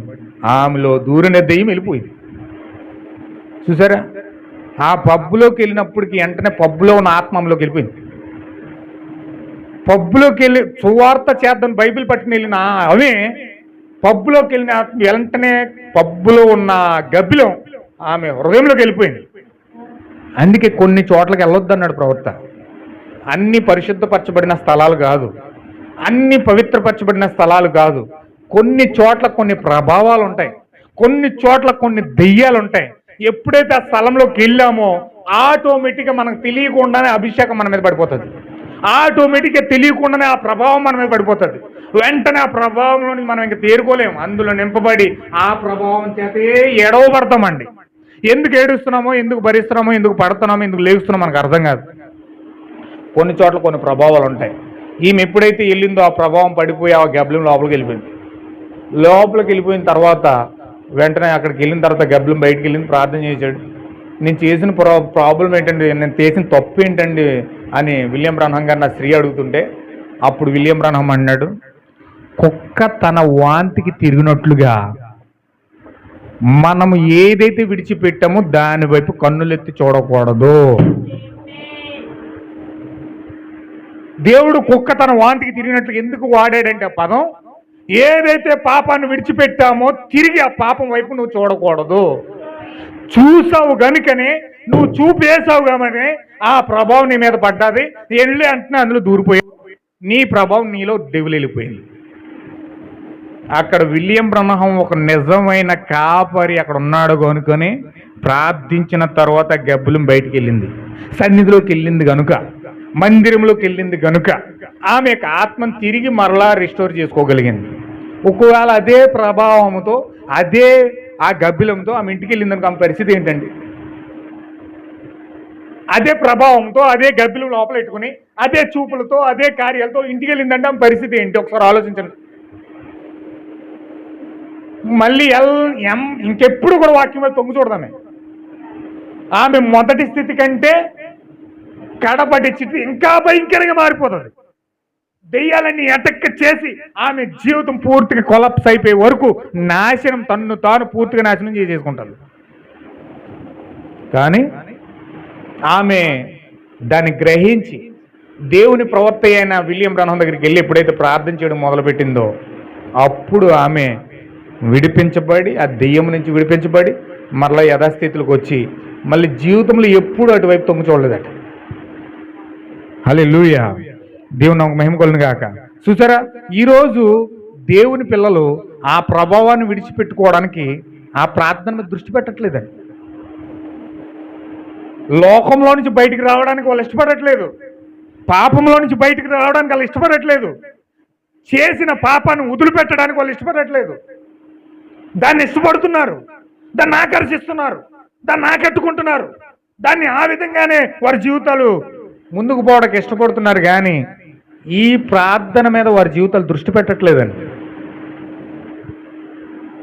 వాళ్ళు ఎంత మాత్రం కూడా ఈ ప్రార్థన తాళపు చెవి మీద దృష్టి పెట్టకపోవడం కారణం చేత వాళ్ళకి నిద్ర వస్తుంది, వాళ్ళకి బాధ వస్తుంది, వాళ్ళకి వ్యాధులు వస్తున్నాయి, సమస్యలు వస్తున్నాయి, తెగుళ్ళు వస్తున్నాయి, అన్ని ముంచుకొస్తున్న తుఫాను వాళ్ళు వారి మీద పడుతున్నా కానుకోకుండా ఈ యొక్క ప్రార్థన మీద మాత్రం దృష్టి పెట్టట్లేదు. దేవునికి మహిమ కలుగును గాక. ఇప్పుడు ఖచ్చితంగా నువ్వు బలహీనపడినప్పుడు, వాక్యం గ్రహింపు రానప్పుడు, ఖచ్చితంగా దేవుడు అంటే నీకు అర్థం కానప్పుడు నువ్వేం చేయాలంటే ఇమ్మీడియట్లుగా మోకరించి ప్రార్థన చేయాలి. ఆ ప్రార్థన తాళపు చెవి మీద దృష్టి పెట్టాలి, ఆ ప్రార్థన తాళపు చెవి పొందుకోవాలి. అప్పుడు దాని మీద దృష్టి పెట్టి, ప్రభువా నాకు వాక్యం అర్థం కావట్లేదు, నీ మర్మాలు నేను గ్రహించలేకపోతా ఉన్నాను, నిన్ను పొందుకోలేకపోతా ఉన్నాను, వాక్యం పాస్టర్ గారు చెప్తున్నారు కానీ నాకు ఏం అర్థం కావట్లేదు, దాన్ని నేనేం ఫాలో అవ్వలేకపోతున్నాను, నాకు అర్థం వింటున్నాను కానీ నాకు లోపలికి వెళ్ళడం లేదు, గ్రహించలేకపోతున్నాను, నేను ఖచ్చితంగా నేను పొందుకోలేకపోతున్నాను అని చెప్పి నువ్వు ఎప్పుడైతే ప్రయాసపడి ప్రార్థన మీద దృష్టి పెట్టి ఆ తాళపు చెవిని వాడతావో అప్పుడు దేవుడు నీకు మర్మాన్ని బయలుపరుస్తాడు, ఆయన రావడానికి అవకాశం ఉంటుంది. కానీ నువ్వు ప్రార్థన చేయకుండా ఏమాత్రం పట్టించుకోకుండా నీ పాపాన్ని నువ్వే కంటిన్యూ చేయడానికి ఇష్టపడ్డావు అనుకోండి, అప్పుడు పరిస్థితి చాలా తీవ్రతరంగా మారిపోద్ది. మొదటి స్థితి కంటే కడపటి స్థితి ఇంకా దారుణంగా మారిపోద్ది. ఈ రాత్రి ఇక ప్రవక్త అన్నాడు చూడండి, సంఘము ప్రార్థన మీద దృష్టి నిలపకపోవడం ఎంత దయనీయం అంటున్నాడు. ఈ మాట నాకు చాలా బాధ కలుగుతుందని, ఈ మాట చదువుతున్నాను కానీ 4 సార్లు చదివాను ఇప్పటికే. చదివి కోల్ది నా మాట నాకు చదవాలనిపిస్తుంది, నాకు బాధ అనిపిస్తుంది ఆ మాట వింటుంటే. ప్రవక్త మాట్లాడుతున్నాడు, ప్రార్థన మీద సంఘము దృష్టి నిలపకపోవడం ఎంత దయనీయమైన సంగతి అంటున్నాడు. ఈరోజు పరిస్థితి అంత బాధాకరంగా ఉందండి. అన్ని కబుర్లు చెప్తున్నారు కానీ, అన్ని మాటలు మాట్లాడుతున్నారు కానీ, అన్నింటి మీద దృష్టి పెడుతున్నారు కానీ ప్రార్థన మీద దృష్టి పెట్టట్లేదండి ఈరోజు ప్రజలు. ప్రార్థన అంటే ఆసక్తి లేదండి. ఏదో ప్రార్థన చేయమంటే పెదాల మీద పప్పులు వండుతున్నారు అంతే. ప్రార్థన చేయమంటే ఏదో చిన్న చిన్న ప్రార్థనలు, ఏదో వాళ్ళని దీవించు, వీళ్ళని దీవించు, నన్ను దీవించు, మా అమ్మని దీవించు, మా అక్కని దీవించు, ఆమెను అంటున్నారు అంతే. అసలు విశ్వాసంతో కూడిన ప్రార్థన, ఆ పరిమాణం తాకే ప్రార్థన, ఆ యొక్క విశ్వాస పరిమాణాన్ని తాకే ప్రార్థన వీరి జీవితాలు చేయలేని స్థితిలో ఉన్నారు. ప్రార్థనే లేదండి. ప్రార్థన చేయడమే చేత కావట్లేదు చాలా మందికి. ప్రార్థన చేయడమే భయం. ప్రార్థన చేయడం అంటే ఆసక్తి లేదు, నేర్చుకోవాలనే తపన లేదు, దేవుని దగ్గరికి వెళ్ళి దేవుని పొందుకోవాలనే ఆత్రం లేదు. పాపం చేయడానికి ఉన్నంత ఆసక్తి ప్రార్థన చేయడానికి అంత అవకాశం లేదు, ఈరోజు పట్టింపు లేదు. పాపం చేయమంటే కాళ్ళు పరిగెడుతున్నాయి, ఆ హృదయం ఆత్రంతో పరిగెడుతున్నాయి, ఎదురు చూస్తూ ఉన్నారు పాపం చేయడానికి. కానీ ప్రార్థన చేయమంటే అసలు దాని మీద ఆసక్తి లేదు, నేర్చుకోవాలనే తపన కూడా లేదు. అయ్యో నేను ప్రార్థన చేస్తే దేవుడు నా మొరంటాడు, నా ప్రార్థన వింటాడు, నాకు సహాయం చేస్తాడు, నాకు వాక్యం నేర్పిస్తాడు, మర్మం తెరుస్తాడు, ప్రత్యక్షత ఇస్తాడు, దేవుని రాజ్యంలో నేను వెళ్తాను. ఆశ లేదు ఈరోజు. చిన్నప్పటి నుంచి ఇలాగే అలవాటు చేసేసుకుని తల్లిదండ్రులు కూడా ప్రార్థన మీద భారం నేర్పించకపోవడం, ప్రార్థన చేయించకపోవడం, ఏమి అవకాశం వాళ్ళకి నేర్పించకపోవడం వల్ల ఈ బుద్ధిహీనులు ఇలాగే తయారై ప్రార్థన ఆసక్తి లేని వారిలో మారిపోయారు. హల్లెలూయా. బిర్యానీ తింటావమ్మా, నేను చేసి పెడతాను తిను. సినిమాకి వెళ్తావమ్మా, ఇగో డబ్బులు ఇగో సినిమాకి వెళ్ళిరా. ఫ్రెండ్స్తో ఆటలకు వెళ్తావమ్మా, ఇదిగో పార్కులకి వెళ్ళు, ఆటలకు వెళ్ళు. ఏం చేస్తావు చెయ్యి, చీర కొనుక్కుంటావా, జాకెట్ కొనుక్కుంటావా, బంగారం కొనుక్కుంటావా, ఇగో నీకు డబ్బులు ఇగో. అన్ని కార్యాలు చేస్తారు కానీ అమ్మా నువ్వు వెళ్ళి ప్రార్థన చేయి, దేవుడు ప్రార్థన నేర్పిస్తాడు, ఇదిగో ప్రార్థన ఇలా చెయ్యాలి, ఇగో దేవుడు నీకు ప్రార్థన ద్వారా నువ్వు సత్యాన్ని పొందుకుంటావు, సర్వసత్యంలోకి వెళ్తావు, దేవుడిని పొందుకుంటావు, దేవుడు నీకు బయలుపడిస్తాడు, దేవుడు నీకు శక్తి ఇస్తాడు, దేవుడు నీకు బలం ఇస్తాడు అని నేర్పించే తల్లిదండ్రులు తక్కువండి ఈరోజు. చాక్లెట్ కావాలమ్మా, ఇదిగో 5 కావాలా, 10 కావాలా, 50 కావాలా, 100 కావాలా, ఏం కావాలి, బొమ్మలు కావాలా, ఇదిగో సెల్ ఫోన్ ఇదిగో ఒళ్ళో పెట్టుకుని రాత్రి అంతా చూడు, తెల్లారులు చూడు, ఏం పర్లేదు. నేను చేసే పనులు నేను చేస్తూ ఉంటాను, నువ్వు చేసే పనులు నువ్వు చేసుకో అంటే ఈరోజు పిల్లలు తల్లిదండ్రులకు నేర్పించరు, ఆ పిల్లలకి దేవుని భయభక్తులు ఉండవు. ఇంకేం అడుగుతారు వాళ్ళు? దేవుణ్ణి ఏమడుగుతారు వాళ్ళు? ప్రార్థన చేస్తే దేవుడు నాకు విశ్వాసం ఇస్తాడు, ప్రార్థన చేస్తే దేవుడు నాకు ప్రత్యక్షత ఇస్తాడు, ప్రార్థన చేస్తే దేవుడు నాకు మర్మాన్ని తెరుస్తాడు, ప్రార్థన చేస్తే నాకు దేవుడు పరలోకం తెరుస్తాడు, దేవతలు చూపిస్తాడు, దేవుని రాజ్యాన్ని చూస్తాను అనే విషయం వీళ్ళకి ఏ విధంగా అర్థమవుతుంది? అందుకే ఈరోజు బ్రతుకులు చిందరవందరైపోయి నాశనం అయిపోవడం గల కారణం ఏంటంటే ప్రజలు ప్రార్థన మీద దృష్టి నిలపకపోవడమే. గంటల దొరబడి సమయాన్ని వృధా చేయమంటే ఏదో రకంగా పాడు చేసుకుంటారు కానీ ఒక్క పావు గంట నిలబడి ప్రార్థన చేయమంటే ఎంత హృదయంలో వేదన వస్తుందంటే ఏదో సాకు చెప్పి సాకులు చెప్పడానికి ప్రయత్నిస్తారు కానీ ప్రార్థన మాత్రం చేయరు. అమ్మలారా అయ్యలారా, ఖచ్చితంగా దేవుని యొక్క ప్రవర్తన మాట్లాడేది ఏంటంటే దయచేసి మీరు ప్రార్థన పైన దృష్టి నిలపండి. ఆమేన్, హల్లెలూయా. ప్రార్థన చెయ్యలేకపోవడం వల్లనే విశ్వాసపు బ్రతుకులు చిందరవందరైపోతున్నాయి, కుటుంబాలు సర్వనాశనం అయిపోతున్నాయి, ముక్కలైపోతున్నాయి, జీవితాలు సర్వనాశనం అయిపోతున్నాయి. ప్రజలు కానుకోవడం లేదు, అయ్యా ప్రస్తుత పరిస్థితిని చూసి ఎంజాయ్మెంట్ చేస్తున్నారు కానీ వారు జరగబోయే కార్యాలు వారు తెలుసుకోలేకపోతా ఉన్నారు. జీవితాలు, కుటుంబాలు ముక్కలైపోతున్నాయి, వాళ్ళకి అర్థం కావటం లేదు. కారణం ప్రార్థన మీద దృష్టి నిలపకపోవడమే. హల్లెలూయా. ఈరోజు మనకు ప్రార్థన చాలా అవసరం అండి. మన జీవితంలో మన గమ్యాన్ని చేరాలంటే ప్రార్థన అవసరం. వాక్యం యొక్క మర్మం తెలుసుకోవాలంటే ప్రార్థన అవసరం. మర్మము తెలుసుకోకుండా ఎత్తబడే విశ్వాసం రాదు. ఎత్తబడే విశ్వాసం రాకుండా మన తీయో పని పొందుకోలేం. బలిష్ఠుడైన దూత మన ముందు ప్రత్యక్షం కాలేడు. ప్రవక్త యొక్క ప్రత్యక్షత పూర్తిగా మనకు రాదు. ప్రవక్త అంటే ఏంటో మనకు అర్థం కాలేదు. దూతలంటే ఏంటో తెలియదు, నక్షత్రాలంటే తెలియదు, యుద్ధాలంటే తెలియదు. ఏమీ తెలియకుండా ఏదో అయోమయంగా మనం వెళ్ళామా, వచ్చామా, తిన్నామా, తెల్లారిందా, ఏదో సినిమా డైలాగ్ ఉంటుంది కదా, అలాగ ప్రజలు వాడతారు చూడండి, అలాగ ఉంటుంది మన బతుకులు.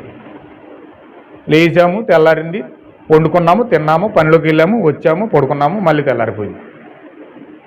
మనం చేయాల్సిన పనులు చేసేసాము, తెల్లారిపోయింది. ఇలాగే మన బ్రతుకులు తెల్లారిపోతూ ఉంటాయి తప్ప ఎప్పుడు కూడా విషయాలను గ్రహించే స్థితిలోకి మనం వెళ్ళలేం. బైబిల్ విషయాలు గ్రహించాలంటే మనకు ప్రార్థన కావాలి. హల్లెలూయా. ఈ రాత్రి 14 సంవత్సరాల వయసుకు పైబడిన ఈ వ్యక్తి మాత్రమే కాదు, కానీ దేనినో మనము సమీపించి ఉన్నామని ఎరగవలసి ఉన్నాము. నీవు దీన్ని వినగలనని నేను కోరుతున్నాను. తప్పనిసరిగా నా ప్రార్థన ద్వారా దేవుడు గుడ్డి వారి కళ్ళు తెరుచును, బందీలకు చెవులకు వినగలిగే శక్తినిచ్చును, మరియు కుంటివారి నడవజేయును. నేను చెప్పుదని తప్పక నేను ఎరగవలసి ఉన్నది.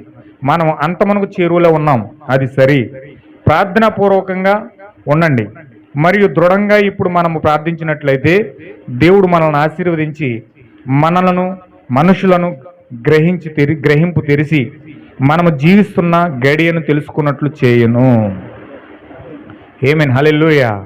చూడండి ప్రవక్త ఎంత అద్భుతమైన మాటలు మాట్లాడుతున్నాడు. మీరు ప్రార్థనాపూర్వకంగా ఉండండి, దృఢముగా ఇప్పుడు మీరు ప్రార్థించినట్లయితే దేవుడు మనల్ని ఆశీర్వదించి మన మనసులను తెరిచి మనము జీవిస్తున్న గడియను తెలుసుకున్నట్లుగా చేస్తాడట. అంటే మనం ఏ గడియలో జీవిస్తున్నాం, మన పరిస్థితి ఎలా ఉంది, మన ముందు ఎలాంటి సమస్యలు ఎదుర్కొంటున్నాం, ఎలాంటి పరిస్థితులు మన ముందున్నాయి, వాటిని ఎలా జయించాలి, ఈ కాలంలో ఎలాంటి ప్రవర్తన వచ్చాడు, ఎలా దేవుడు కదులుతున్నాడు, పరిశుద్ధాత్మ ఎలా జీవితంలోకి వస్తూ ఉంది, మనం ఎలా పొందుకోవాలి, ఇవన్నీ కూడా చక్కగా నీ మనసును తెరిచి అంట దేవుడు పరిశుద్ధాత్మ ద్వారా మీకు గ్రహింపించి మనం జీవిస్తున్న గడియ మీరు తెలుసుకున్నట్లుగా దేవుడు చేస్తాడంట. జ్ఞాపకం ఉంచుకోనండి, ఆ మహా తీర్పు దినమందు మీ ప్రార్థనలు లెక్కించబడతాయని తెలుసా? గనుక పునరుద్ధానమందు వాటిని కూడా తెచ్చుకున్నట్లు చేయడమే నా ప్రయత్నం. యేసుక్రీస్తులో మనం జతపని వారం. మీ ప్రార్థన వలన గొప్ప విజయాన్ని మేము పొందుకుంటాం. దేశమంతటా అనేక స్థలాల్లో అవి మాకు సహాయపడతాయి. ప్రార్థన కంటే ఎక్కువగా స్వస్థతలు కూడా నేను ప్రాముఖ్యత ఇవ్వను. నేను ప్రార్థిస్తూ ఉన్న ప్రజల కొరకు, అదే సమయంలో కూటమునకు హాజరమైన ప్రజలందరూ కూడా చేసే ప్రార్థనకే నేను ప్రాముఖ్యత ఇస్తాను. ఇవన్నీ కలియుట ద్వారానే మనము నిలబడగలుగుతున్నాం. చూడు, నీవు ఎవరో ఒకరి కొరకు ప్రార్థించబోతున్నప్పుడు ఏదో కొంత జరగవలసి ఉన్నది. స్నేహితులారా, మనం ఇప్పుడు ఓడిపోతామంటే, ఎప్పుడు ఓడిపోతామంటే ప్రార్థించినప్పుడే. హల్లెలూయా. ప్రవక్త మాట్లాడుతుంటే చూడండి, స్నేహితులారా, మనము ఎప్పుడు ఓడిపోతామంటే ప్రార్థించినప్పుడే. ఎవరైతే ప్రార్థించట్లేదో వాళ్ళు ఎంత వాక్యం చదివినా, ఎంత సర్చలు తిరిగినా, ఎన్ని కార్యాలు చేసినా ఓడిపోతూనే ఉంటారు. దెయ్యాల చేతులు ఓడిపోతూనే ఉంటారు. దెయ్యము చేతులు ఖచ్చితంగా ఓడిపోతారు. ఎందుకంటే ప్రార్థనే కీలకమైనది. అడుగుట వలన మీరు పొందుకోగలుగుతారు. మీరు అడగనందువలన పొందుకోలేకపోతా ఉన్నారు. మీరు విశ్వసించినందువలన అడగలేకపోతా ఉన్నారు. అంటే మీరు ప్రార్థన చేయట్లేదని అర్థం ఏంటంటే మీరు దేవుడిని నమ్మట్లేదు. ఏమంటున్నాడండి? మీరు ప్రార్థన చేయట్లేదని అర్థం ఏంటంటే మీరు దేవుడిని నమ్మట్లేదు. దేవుడు ఉన్నాడు, దేవుడు సహాయం చేస్తాడనే విశ్వాసం మీలో లేదు. అందుకనే మీరు ప్రార్థించట్లేదంట. ప్రార్థించట్లేదంటే అర్థం ఏంటంటే అసలు దేవుడు ఉన్నాడో లేదో నీకు నమ్మకం లేదు. దేవుడి మీద నమ్మకం లేదు ఫస్ట్, అందుకే నువ్వు ప్రార్థించట్లేదు. ఎవరు ప్రార్థిస్తారో? దేవుడు ఉన్నాడని ఉన్నవాడు నమ్మిన వాళ్ళు మాత్రమే చేస్తారు. దేవుడు లేడని నమ్మే వాళ్ళు ఎలా ప్రార్థన చేస్తారు? అంటే నువ్వు చర్చికి వెళ్తున్నావు కానీ, బైబిల్ పట్టుకుని తిరుగుతున్నావు కానీ నీకు లోపల దేవుడు లేడని జీవిస్తున్నావు. దేవుడు ఉంటే ఎలాగెందుకు జరుగుతుందండి? దేవుడు ఉంటే ఎలాగెందుకు జరుగుతుందండి? దేవుడు ఉంటే నా జీవితం ఇలాగే అవుతుందండి? దేవుడు ఉంటే నా పరిస్థితి ఎలాగెందుకు అవుతుందండి? క్వశ్చన్లు రేజ్ అవుతాయి తప్ప నీకు నిజంగా నమ్మకం లేదు దేవుడు అంటే. అందుకే నువ్వు ప్రార్థించట్లేదు. ప్రార్థిస్తున్నావు అంటే అర్థం దేవుడు ఉన్నాడని నమ్ముతున్నావు అని. కానీ నువ్వు నమ్మట్లేదంటే అర్థం నువ్వు ప్రార్థన చేయలేవు. వాళ్ళకి ఎంత చెప్పినా వాళ్ళు ఎలాంటి వాళ్ళు అంటే నాస్తికులు అంట. ఎవరండి వీళ్ళు? నాస్తికులు దేవుడికి ప్రార్థన చేయరు, దెయ్యానికి ప్రార్థన చేయరు. ఆ గోదట్లో దొంగల్లాగా ఇతనొస్తే ఇతనితో వెళ్ళిపోతారు, ఇతనొస్తే ఇతనితో వెళ్ళిపోతారు. గాలి ఎటు ఇస్తే అటు వెళ్ళిపోతారు. వాళ్ళ మైండ్ ఎటు తిరిగితే అటు తిరిగిపోతారు. వాళ్ళకి స్థిరత్వం ఉండదు, స్థిరమైన మనసు ఉండదు. అలా ఉంటుంది అనమాట. ఎటు అవకాశం ఉంటే అటు బెండ్ అయిపోతారు. ఇలా హృదయంలో యథార్థత కానీ, నమ్మకం కానీ, విశ్వాసం కానీ, సంతృప్తి కానీ వారి హృదయాల్లో ఉండదు. నమ్మకం లేదు. ఫస్ట్ వీళ్ళు నమ్మరు, నమ్మకత్వం లేదు. ఏ మనిషిని నమ్మరు, కానీ కడక వాళ్ళు కూడా వాళ్ళని నమ్ముకోరు. ఎలా ఉంటుందంటే పరిస్థితి, వాళ్ళు ఎటు అవకాశం ఉంటే అటు మర్చిపోతూ ఉంటారు అనమాట. అంటే వాళ్ళ మీద వాళ్ళకి నమ్మకం లేక ఎటు నమ్మకం ఉంటే అటు తిరిగిపోతూ ఉంటారు అనమాట. హల్లెలూయా. వీళ్ళ వల్ల దేవుడికి ఏ ఉపయోగం లేదు. వీళ్ళ విశ్వాసులు కూడా కాదు, వీళ్ళ విశ్వాసులు కాదు, వీళ్ళ వల్ల ఏ ఉపయోగం దేవుడికి ఉండదు. హల్లెలూయా. అందుకే ఖచ్చితంగా మనం ఏం చేయాలంటే దేవుడి దగ్గరికి వచ్చిన వాళ్ళందరూ కూడా దేవుడు ఉన్నాడని నమ్మాలి. ప్రార్థనకు వచ్చిన వాళ్ళందరూ ప్రార్థన చేస్తున్నారంటే ఖచ్చితంగా దేవుడు ఉన్నాడని నమ్మాలి. మన ప్రార్థనలు దేవుడు వింటున్నాడు అని నమ్మాలి. విని దేవుడు మనకు సహాయం చేస్తాడు కూడా అని నమ్మాలి. అప్పుడే దేవుడి దగ్గర మనకు సహాయం దొరుకుతుంది. మీరు సంతోషంగా పరిపూర్ణంగా అడగండి. మీరు అడిగిన దాన్ని పొందుకున్నామని నమ్మండి. దానిని పట్టుకొని ఉండండి. దీనిని విడిచిపెట్టవద్దు. బైబిల్లో వాగ్దానం అయితే దేవుడు దీన్ని మీకు చేస్తాడని ప్రత్యక్షపరుస్తుంది. గనుక దీన్ని పట్టుకొని ఉండండి. మీరు అడగపోయినందువలన పొందుకోలేకపోతూ ఉన్నారు, నమ్మకపోయినందువలన అడగపోతూ ఉన్నారు అని తెలియజేస్తున్న లేఖనాన్ని నేను నమ్ముతున్నాను. మీరు సంతోషంగా పరిపూర్ణంగా అడిగి తెలుసుకోండి. హల్లెలూయా. మనము గొప్ప వాటి కొరకు అడగాలని దేవుడు కోరుతున్నాడు. నా దేవా, ఆయన ఆశీర్వాదం ఎన్నడూ తరిగిపోవు. నువ్వు విపరీతమైనవి అడగవద్దు. ఒక సముద్రం మధ్యలో నుండి చిన్న చేప బయటకు వచ్చి నేను తగినంత నీటిని తాగితే ఇది ఎండిపోతుంది కదా అన్నదనుకోండి, ఇది కేవలం తర్క విరుద్ధం అవుతుంది. లేక విశ్వాసికి దేవుడిచ్చే ఆశీర్వాదాలు తరిగిపోవును అనే ఆలోచన యుక్తిగా ఆలోచించుట అవుతుంది. పరలోక ఆశీర్వాదాలన్నీ నీ కొరకే. ఆ దినమందు మీరు నా పేరట అడుగుదురు. మీ విషయమై నేను తండ్రిని వేడుకొందును. మీతో చెప్పుట్లేదు. మీరు నన్ను ప్రేమించి నేను దేవుని యొద్ద నుండి బయలుదేరి వచ్చితనని నమ్మితిని గనుక తండ్రి తానే మిమ్మల్ని ప్రేమించుచున్నాడు. ఆమేన్. హల్లెలూయా. ఒక చేప అంటండి గొట్టుకొచ్చేసి, అమ్మో ఈ నీళ్లు నేను తాగడం వల్ల సముద్రం ఇంకిపోతుంది కనుక నేను తాగకుండా ఉంటానని చెప్పి చేప అన్నదనుకో, ఎంత విచిత్రంగా ఉంటుందండి. అది ప్రవర్తన అన్నాడు. ఇది తెలివి తక్కువ పని, తర్కం అంటున్నాడు. అంటే యుక్తిగా ఆలోచించడం అంట. చాలామంది తెలివిగా యుక్తిగా ఆలోచిస్తారు. అలా ప్రార్థించలేక, ప్రార్థన అంటే ఇష్టం లేక, పాపం అంటే ఇష్టమై పాపం చేస్తూ నాకు ప్రార్థన రాదండి అందుకనే చేయనండి అంటారు. హల్లెలూయా. ప్రార్థన రాదంట అందుకే చేయరంట. ఇంతకీ ప్రార్థన రాకపోవడం కాదు, అది యుక్తిగల సమాధానం అంటది, తెలివైన సమాధానం అంట. అంటే తప్పించుకునే నేర్పరితనం ఇది. అంటే వీళ్ళు ప్రార్థన చేయరు. ఎందుకు చేయరని వీళ్ళు పాపం అంటే ఇష్టం. పాపం చేస్తూ పాపం మీద ప్రార్థన ఎలా చేయగలుగుతాడు? ప్రార్థన చేస్తూ నువ్వు పాపం చేయనవుతుంది. ప్రార్థన చేస్తే నిన్ను పాపం చేయనవుతుంది. పాపము ప్రార్థన చేయనవదు. హల్లెలూయా. పాపమేమో ప్రార్థన చేయనవదు. ప్రార్థన చేస్తే నువ్వు పాపం చేయలేవు. అందుకే నీకు పాపం అంటే లోపల దాహం ఉంది, ఇష్టం ఉంది. నేను అలాగే వెళ్తాను, ఇలాగే ఉంటాను, ఇలాగే చేస్తాను, ఇదే నా ఆనందం అనుకుంటావు నువ్వు. అప్పుడు నువ్వేం చేస్తావు? ప్రార్థన చేయవు, ప్రార్థన నేర్చుకోవు, ప్రార్థన మీద ఆసక్తే ఉండదు. కన్నీసు నువ్వు మోకరిస్తే కన్నీరు ఎలాగొస్తుంది? లోపల నేను తప్పు చేస్తున్నాననే భావన వస్తే నీకు పశ్చాత్తాపం వస్తుంది. నీ కంట్లో కన్నీరు కూడా రావట్లేదు అని అర్థం ఏంటి? లోపల భావం లేదు. నువ్వు పాపం చేసి కూడా పెద్ద పరిశుద్ధుల్లా ఫీల్ అయిపోతున్నావు, పరిశుద్ధురాల్లా ఫీల్ అయిపోతున్నావు. పశ్చాత్తాపం ఎలా వస్తుంది? రానే రాదు.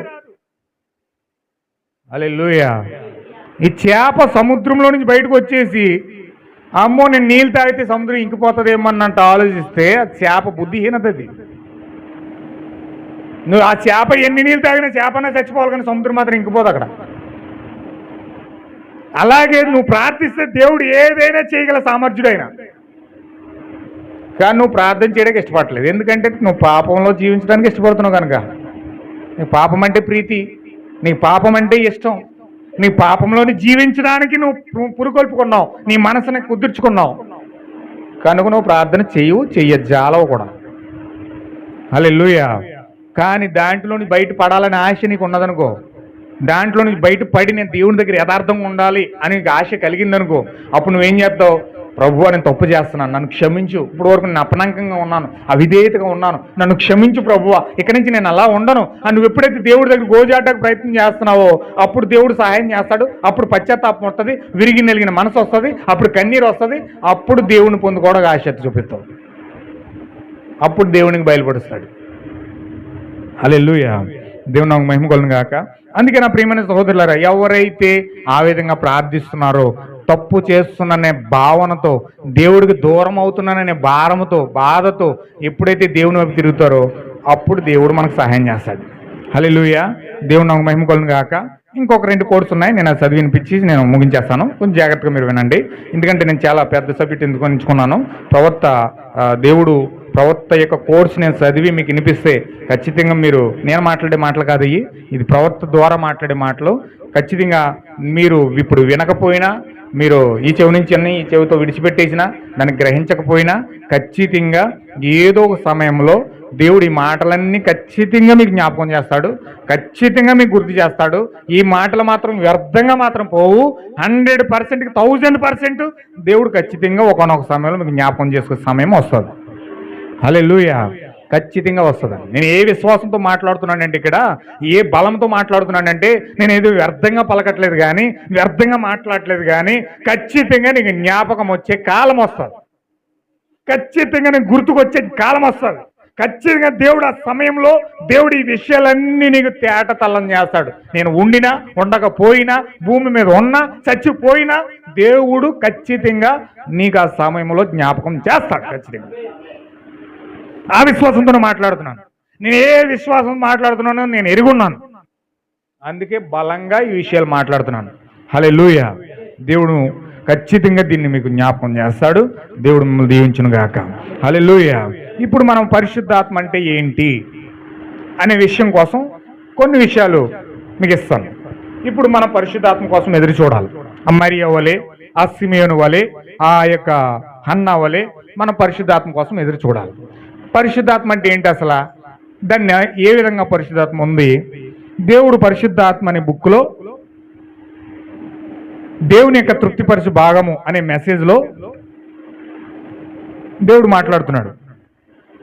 దేవుని కార్యాలు నీలో జరిగించుటకు నీలో ఉన్న దేవుని ఆత్మ, అదే దేవుని యొక్క తృప్తిపరచు భాగము.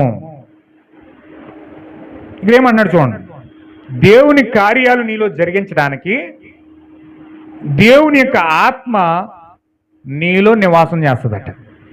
పరిశుద్ధాత్మ అంటే ఏంటండి? పరిశుద్ధాత్మ అంటే ఏంటి? దేవుని యొక్క క్రియలు, దేవుని యొక్క కార్యాలు, దేవుని యొక్క జీవితము నీలో జీవించడానికి, నీలో కార్యరూపం దాల్చడానికి పరిశుద్ధాత్మ రూపంలో నీలో దేవుని ఆత్మ నివాసం చేస్తుంది. హల్లెలూయా. పరిశుద్ధాత్మ అంటే ఏంటండి? పరిశుద్ధాత్మ అంటే ఏంటి?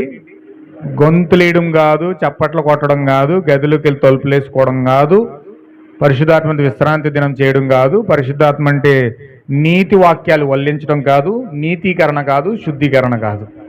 పరిశుద్ధాత్మ అంటే అర్థం ఏంటంటే దేవుని యొక్క జీవితము నీలో జీవించడానికి దేవుని యొక్క ఆత్మ నీలోకి వస్తుందంట. అంటే దేవుడు జీవించినట్లుగా, దేవుడు మాట్లాడినట్లుగా, దేవుడు నిన్ను ఏ విధంగా ప్రేమతో ఆ యొక్క జీవితం జీవించాడో అదే జీవితము నీవు జీవిస్తావు. అది పరిశుద్ధాత్మ అంటే. దేవుని యొక్క జీవితం నువ్వు జీవించడమే పరిశుద్ధాత్మ. ఆ జీవితము ఎప్పుడైతే నీలోకి వస్తుందో అప్పుడు నువ్వు పరిశుద్ధాత్మ పొందుకున్నట్లు లెక్క. దేవుని యొక్క ఆత్మలో లోక సంబంధమైన కార్యాలు లేవు, అబద్ధాలు లేవు, మోసపు చూపులు లేవు, వంకర చూపులు లేవు. దేవుని యొక్క ఆత్మలో అసూయ లేదు, దేవుని యొక్క ఆత్మలో భేదము లేదు, దేవుని యొక్క ఆత్మలో కపటము లేదు, దేవుని యొక్క ఆత్మలో స్వార్థపూరితమైన కార్యాలు ఏమీ కూడా కనపడవు. హల్లెలూయా. అంటే పరిశుద్ధాత్మ కనుక నీలో ఉంటే నీలో అసూయ ఉండదు, ద్వేషం ఉండదు, పగ ఉండదు. ఈ యొక్క కలహాలన్నీ ఇప్పుడు దేవుడు చెప్పిన విషయాలు ఏవి కూడా నీలో కనపడవు. నీలో ఎప్పుడైతే అసూయ అనేది లేసిపోయిందో, పూర్తిగా తొలగించబడిందో, అప్పుడు నీవు పరిశుద్ధాత్మ పొందుకున్నట్టు లెక్క.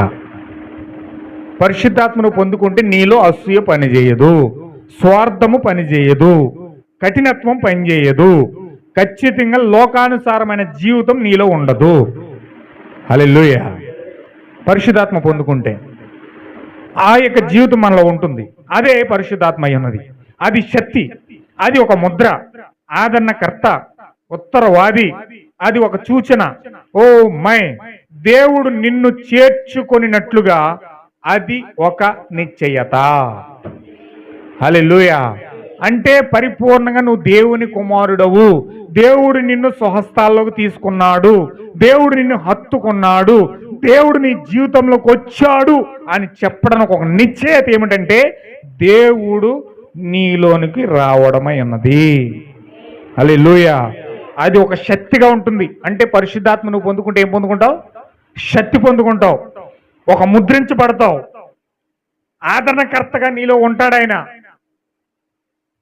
పరిశుద్ధాత్మ నీలో ఉంటే అనేక మంది నువ్వు ఆదరిస్తావంట. బాధ కలిగినప్పుడు నువ్వేం చేస్తావు? వాళ్ళకి ధైర్యం ఇస్తావు, వాళ్ళ కష్టం వచ్చినప్పుడు ధైర్యం ఇస్తావు, వాళ్ళ ఆపదలో ఉన్నప్పుడు ఆదుకోవడానికి ప్రయత్నం చేస్తావు. ఇది పరిశుద్ధాత్మ జీవితం. ఇది ఉత్తరవాది. ఉత్తరవాది అంటే లాయర్. లాయర్ లాయర్ ఏం చేస్తాడు? ఒక ముద్దాయి పక్షాన వాదిస్తాడు, ఒక ముద్దాయి పక్షాన వాదిస్తాడు. అలాగే నువ్వు పాపుల పక్షాన వాదిస్తావు దెయ్యంతో. పాపుల పక్షాన వాదించి, రోగుల పక్షాన వాదించి, పాపుల పక్షాన వాదించి, ప్రార్థించి ప్రార్థించి ప్రార్థించి వారిని విడిపించడానికి ప్రయత్నం చేస్తాడు. హల్లెలూయా. లాయర్ ఏం చేస్తాడండి? వాదిస్తాడు. అలాగే నువ్వు మోకరించి వాళ్ళ కోసం వాదిస్తావు, ప్రార్థిస్తావు, కనిపెడతావు. ఒక సూచన.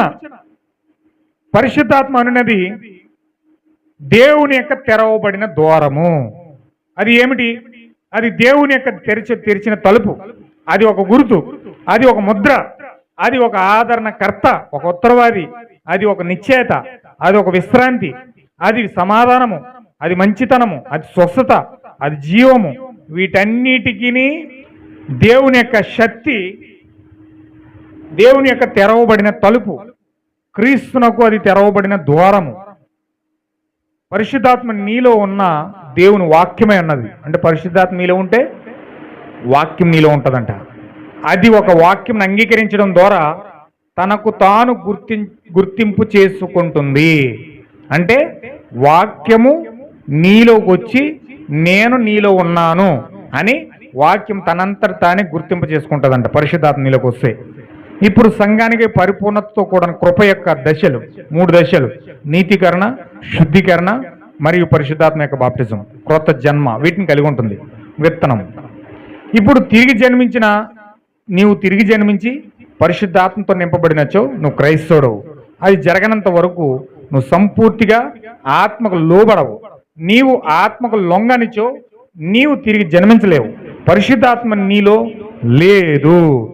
హల్లెలూయా. అంటే ఇక్కడ ఏం చెప్తున్నాడంటే ఖచ్చితంగా నీవు పరిశుద్ధాత్మకు లొంగకపోతే, వాక్యానికి లొంగకపోతే, వాక్యం చెప్తున్నట్టు నువ్వు చెయ్యకపోతే నువ్వు తిరిగి జన్మించలేవంట.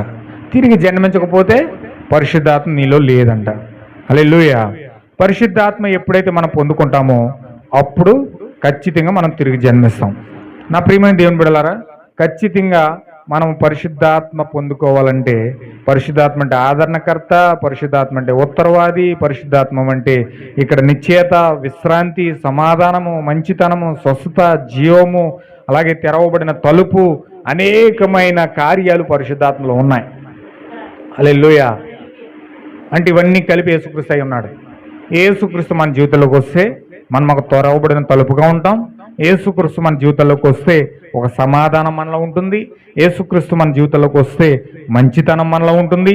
యేసుక్రీస్తు మనలోకి వస్తే స్వస్థత మనలో ఉంటుంది, జీవం మనలో ఉంటుంది, ఒక నిశ్చయత మనలో ఉంటుంది. ఉత్తరవాదిగా ఉంటాం. రోగుల కొరకు, పాపుల కొరకు, వ్యభిచారుల కొరకు, దేశం కొరకు, ఏ కృత్యాల కొరకు మనం ప్రార్థిస్తాం, వాదిస్తాం. ఒక ముద్రగా ఉంటుంది.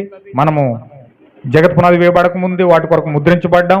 ఒక ఆదరణకర్తగా ఉంటాం. ఇవన్నీ కూడా పరిశుద్ధాత్మ మనము పొందుకున్నట్లుగా రుజువు అండి. పరిశుద్ధాత్మ మనం పొందుకున్నట్లుగా రుజువు ఏంటంటే ఈ కార్యాలన్నీ మనలో ఉంటాయి. కానీ పరిశుద్ధాత్మ మనం పొందుకోకపోతే, తిరిగి జన్మించకపోతే ఇవేమీ మనలో ఉండవు. కానీ ఇవన్నీ మనలోకి రావాలంటే ఒక సిమియోను వలె, ఒక హన్నా వలె, ఒక మరియ వలె మనం కనిపెట్టి దూతను కలుసుకొని అప్పుడు మనము ఈ పరిశుద్ధాత్మను పొందుకోవాలి, ఈ ఆదరణకర్తను పొందుకోవాలి, ఈ యొక్క తెరవబడిన తలుపును పొందుకోవాలి, ఈ సమాధానం పొందుకోవాలి, ఈ జీవాన్ని పొందుకోవాలి, ఈ యొక్క మార్గాన్ని మనం పొందుకోవాలి. ఎప్పుడైతే ఆ విధంగా మనము పొందుకుంటామో అప్పుడు మనము మర్మయుక్తమైన ప్రభు అయిన యేసుక్రీస్తు శరీరంలోకి ప్రవేశించినట్లుగా మనకు రుజువు దొరుకుతూ ఉంది. హల్లెలూయా. మర్మయుక్తంలో శరీరంలోకి అడుగు పెట్టామని దానికి రుజువు ఏంటంటే మనకు గుర్తిస్తాడు దేవుడు, ఆనవాళ్ళు ఇస్తాడు, ఒక ముద్ర ఇస్తాడు. జగత్పునాది వేయబడక ముందు దేవుడు మనం ముద్రించాడు, పరిశుద్ధాత్మ ముద్ర అది. ఆ ముద్ర మనం పొందుకుంటాం, సీలు వేయబడతాం, ఒక విశ్రాంతిలోకి వెళ్తాం, ఒక నిశ్చేత పొందుకుంటాం, ఒక ఉత్తరవాదిగా మనం ఉంటాం. సమాధానం, మంచితనం, స్వస్థ జీవం మనకు వస్తుంది. ఒక తెరవబడిన తలుపు మన జీవితంలో ఉంటుంది. హల్లెలూయా. అంటే ఖచ్చితంగా మనము పరిశుద్ధాత్మ మర్మయుక్తమైన శరీరంలోకి మనం వెళ్తే ఖచ్చితంగా మనము ఈ కార్యాలని మనం పొందుకుంటాం.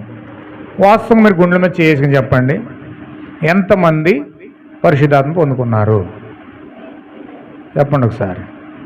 పరిశుద్ధాత్మ పొందుకుంటే మనలో ఆదరణకర్త ఉంటాడంట. పరిశుద్ధాత్మ పొందుకుంటే మనం ఒక ఉత్తరవాదిగా ఉంటామంట, లాయర్గా ఉంటాం. లాయర్ ఎలాగైతే ఆ యొక్క ముద్దాయి పక్షాన వాదిస్తాడో న్యాయాధిపతితో, అలాగే పాపుల పక్షంగా, వేశ్యల పక్షంగా, వ్యభిచారుల పక్షంగా, అబద్ధికుల పక్షంగా, లోకస్తుల పక్షంగా మనం ఏం చేస్తామంటే బలిపీఠం దగ్గర అత్యున్నతమైన న్యాయాధిపతి ప్రభుని యేసుక్రీస్తు దగ్గర మనం ఏం చేస్తామంటే వాదిస్తాం. ఎంతమంది ప్రార్థిస్తున్నారు? ప్రార్థన చేసే వ్యక్తులు ఎవరంటే న్యాయవాదులై ఉన్నారు, ఉత్తరవాదులై ఉన్నారు. మనము సమాధానం పంచడానికి ఇష్టపడతాం, మనం సంతోషం పంచడానికి ఇష్టపడతాం, మనం ఒక ఆదరణకర్తగా ఉంటాం. దేవుని యొక్క జీవం మనలో ఉంటుంది, తెరవబడిన ద్వారంగా ఉంటాం. అంటే అనేక మంది ఆత్మలను రక్షించడానికి తెరవబడిన తలుపు మనం తెరిచి, రెండయ్యా ఇదిగో వాక్యము సత్యము, ఇదిగో వాక్యము జీవము, ఇదిగో యేసుక్రీస్తు బాప్తిజం పొందడం వల్ల మీకు రక్షణ, మీకు స్వస్థత, మీకు విమోచన, ఇదిగో ప్రవర్తన అంగీకరించడం ద్వారా మీకు ముద్రలు తెరవబడతాయి, మీ జీవితాలు తెరవబడతాయి. అప్పుడు మీ స్థానంలోకి వెళ్తారు. అప్పుడు మీరు పరిశుద్ధాత్మ ద్వారా క్షయత అక్షయత పొందుకొని మధ్యాకాశంలోకి వెళ్ళిపోతారు, ఎత్తబడిపోతారు. అని మీరు ఏం చేస్తారంటే తెరవబడిన తలుపు మీరు ఎల్లప్పుడూ ఉంచుతారు.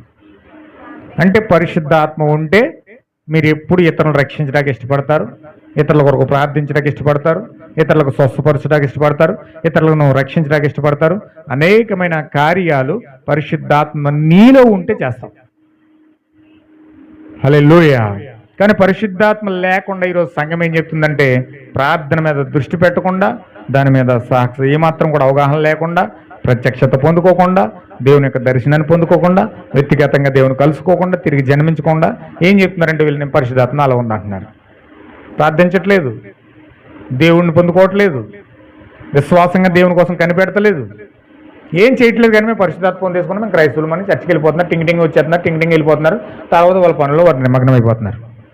కానీ నిజంగా పరిశుద్ధాత్మ మన జీవితంలోకి వస్తే, నిజంగా పరిశుద్ధాత్మ మన జీవితంలో ఉంటే ఖచ్చితంగా మనము ఈ మార్గాల గుండా వెళ్ళి సిమియోను కోసం, ఆ సిమియోను చెప్తున్నాడు నీవు అన్యజనులకు వెలుగుగా ఉంటావు అని సిమియోను చెప్తున్నాడు. ఆ హన్నా చెప్తుంది, మరియమ్మతో మాట్లాడుతుంది, నీ కడుపులో నుంచి కట్టకం వెళ్ళిపోద్ది అంటుంది. హల్లెలూయా. పరిశుద్ధాత్మ వీళ్ళ ఉంది కాబట్టి మెస్సియా రాగానే ప్రవశించడం మొదలుపెట్టారు. హల్లెలూయా. అలాగే పరిశుద్ధాత్మ నీలో ఉంటే, గ్రంథం నువ్వు తింటే, ఆ 7 ముద్దల గ్రంథం నువ్వు తింటే, నువ్వు ఎప్పుడైతే పరిశుద్ధాత్మ నువ్వు తాగుతాదో అప్పుడు నువ్వేం చేస్తావు తెలుసా? దేశముల కోసం, రాజ్యముల కోసం, ప్రజల కోసం, ఆయా జాతుల మాట్లాడు వారి కోసం ప్రవచించడం మొదలు పెడతావు. హల్లెలూయా. మెస్సియా రాగానే ఏం చేశారు? ప్రవశించడం మొదలుపెట్టారు. చాలా సబ్జెక్ట్స్ ఎక్కడికో వెళ్ళిపోవాలి, కానీ కట్ చేసేసాను అంతా.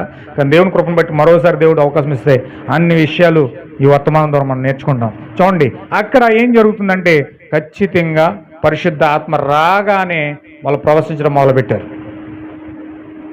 పెంతుకొస్తులో ప్రజలు ఏం చేశారండి? వాళ్ళు పరిశుద్ధాత్మ పొందుకున్నంటనే ప్రవశించడం మొదలుపెట్టారు. అగ్నిస్వామి ఎప్పుడైతే వాళ్ళు తాకిందో ప్రవచించడం మొదలుపెట్టారు, భాషలు మాట్లాడడం మొదలుపెట్టారు. ఆశుజ జూబులో రష్యాలో పెంతుకొస్తు దినాన్న పరిశుద్ధాత్మ అతని పైన కుమ్మరించబడినంతనే ప్రవచించడం మొదలుపెట్టాడు. ఆ అపోస్తులైన పౌలు గారు పేతురు యొక్క 19వ అధ్యాయంలో వాళ్ళు బాప్తిజం ఇచ్చి యోహాను చేత బాప్తిజం పొందారు. అది మారు మనసు నిమిత్తం అని చెప్పి యేసుక్రీస్తు రాకడ కోసం ఆ యొక్క పౌలు గారు ఆ యొక్క శిష్యులకు ఎప్పుడైతే తెలియజేశాడో, ఆ మాటలు నమ్మి వాళ్ళు ఎప్పుడైతే బాప్తిజం పొందుకున్నారో వాళ్ళు వెంటనే పౌలు గారి చేతులు ఉంచేటప్పటికి వాళ్ళు వెంటనే ప్రవచించడం మొదలుపెట్టారు. అంటే పరిశుద్ధాత్మ నీలోకి రాగానే నువ్వేం చేస్తావు? ప్రవచించడం మొదలు పెడతావు. పరిశుద్ధాత్మ నీలోకి వస్తే నువ్వు వెంటనే దేశాల కోసం, రాజ్యాల కోసం, ప్రజల కోసం, భాషలు మాట్లాడే వారి కోసం ప్రవచించడం మొదలు పెడతావు.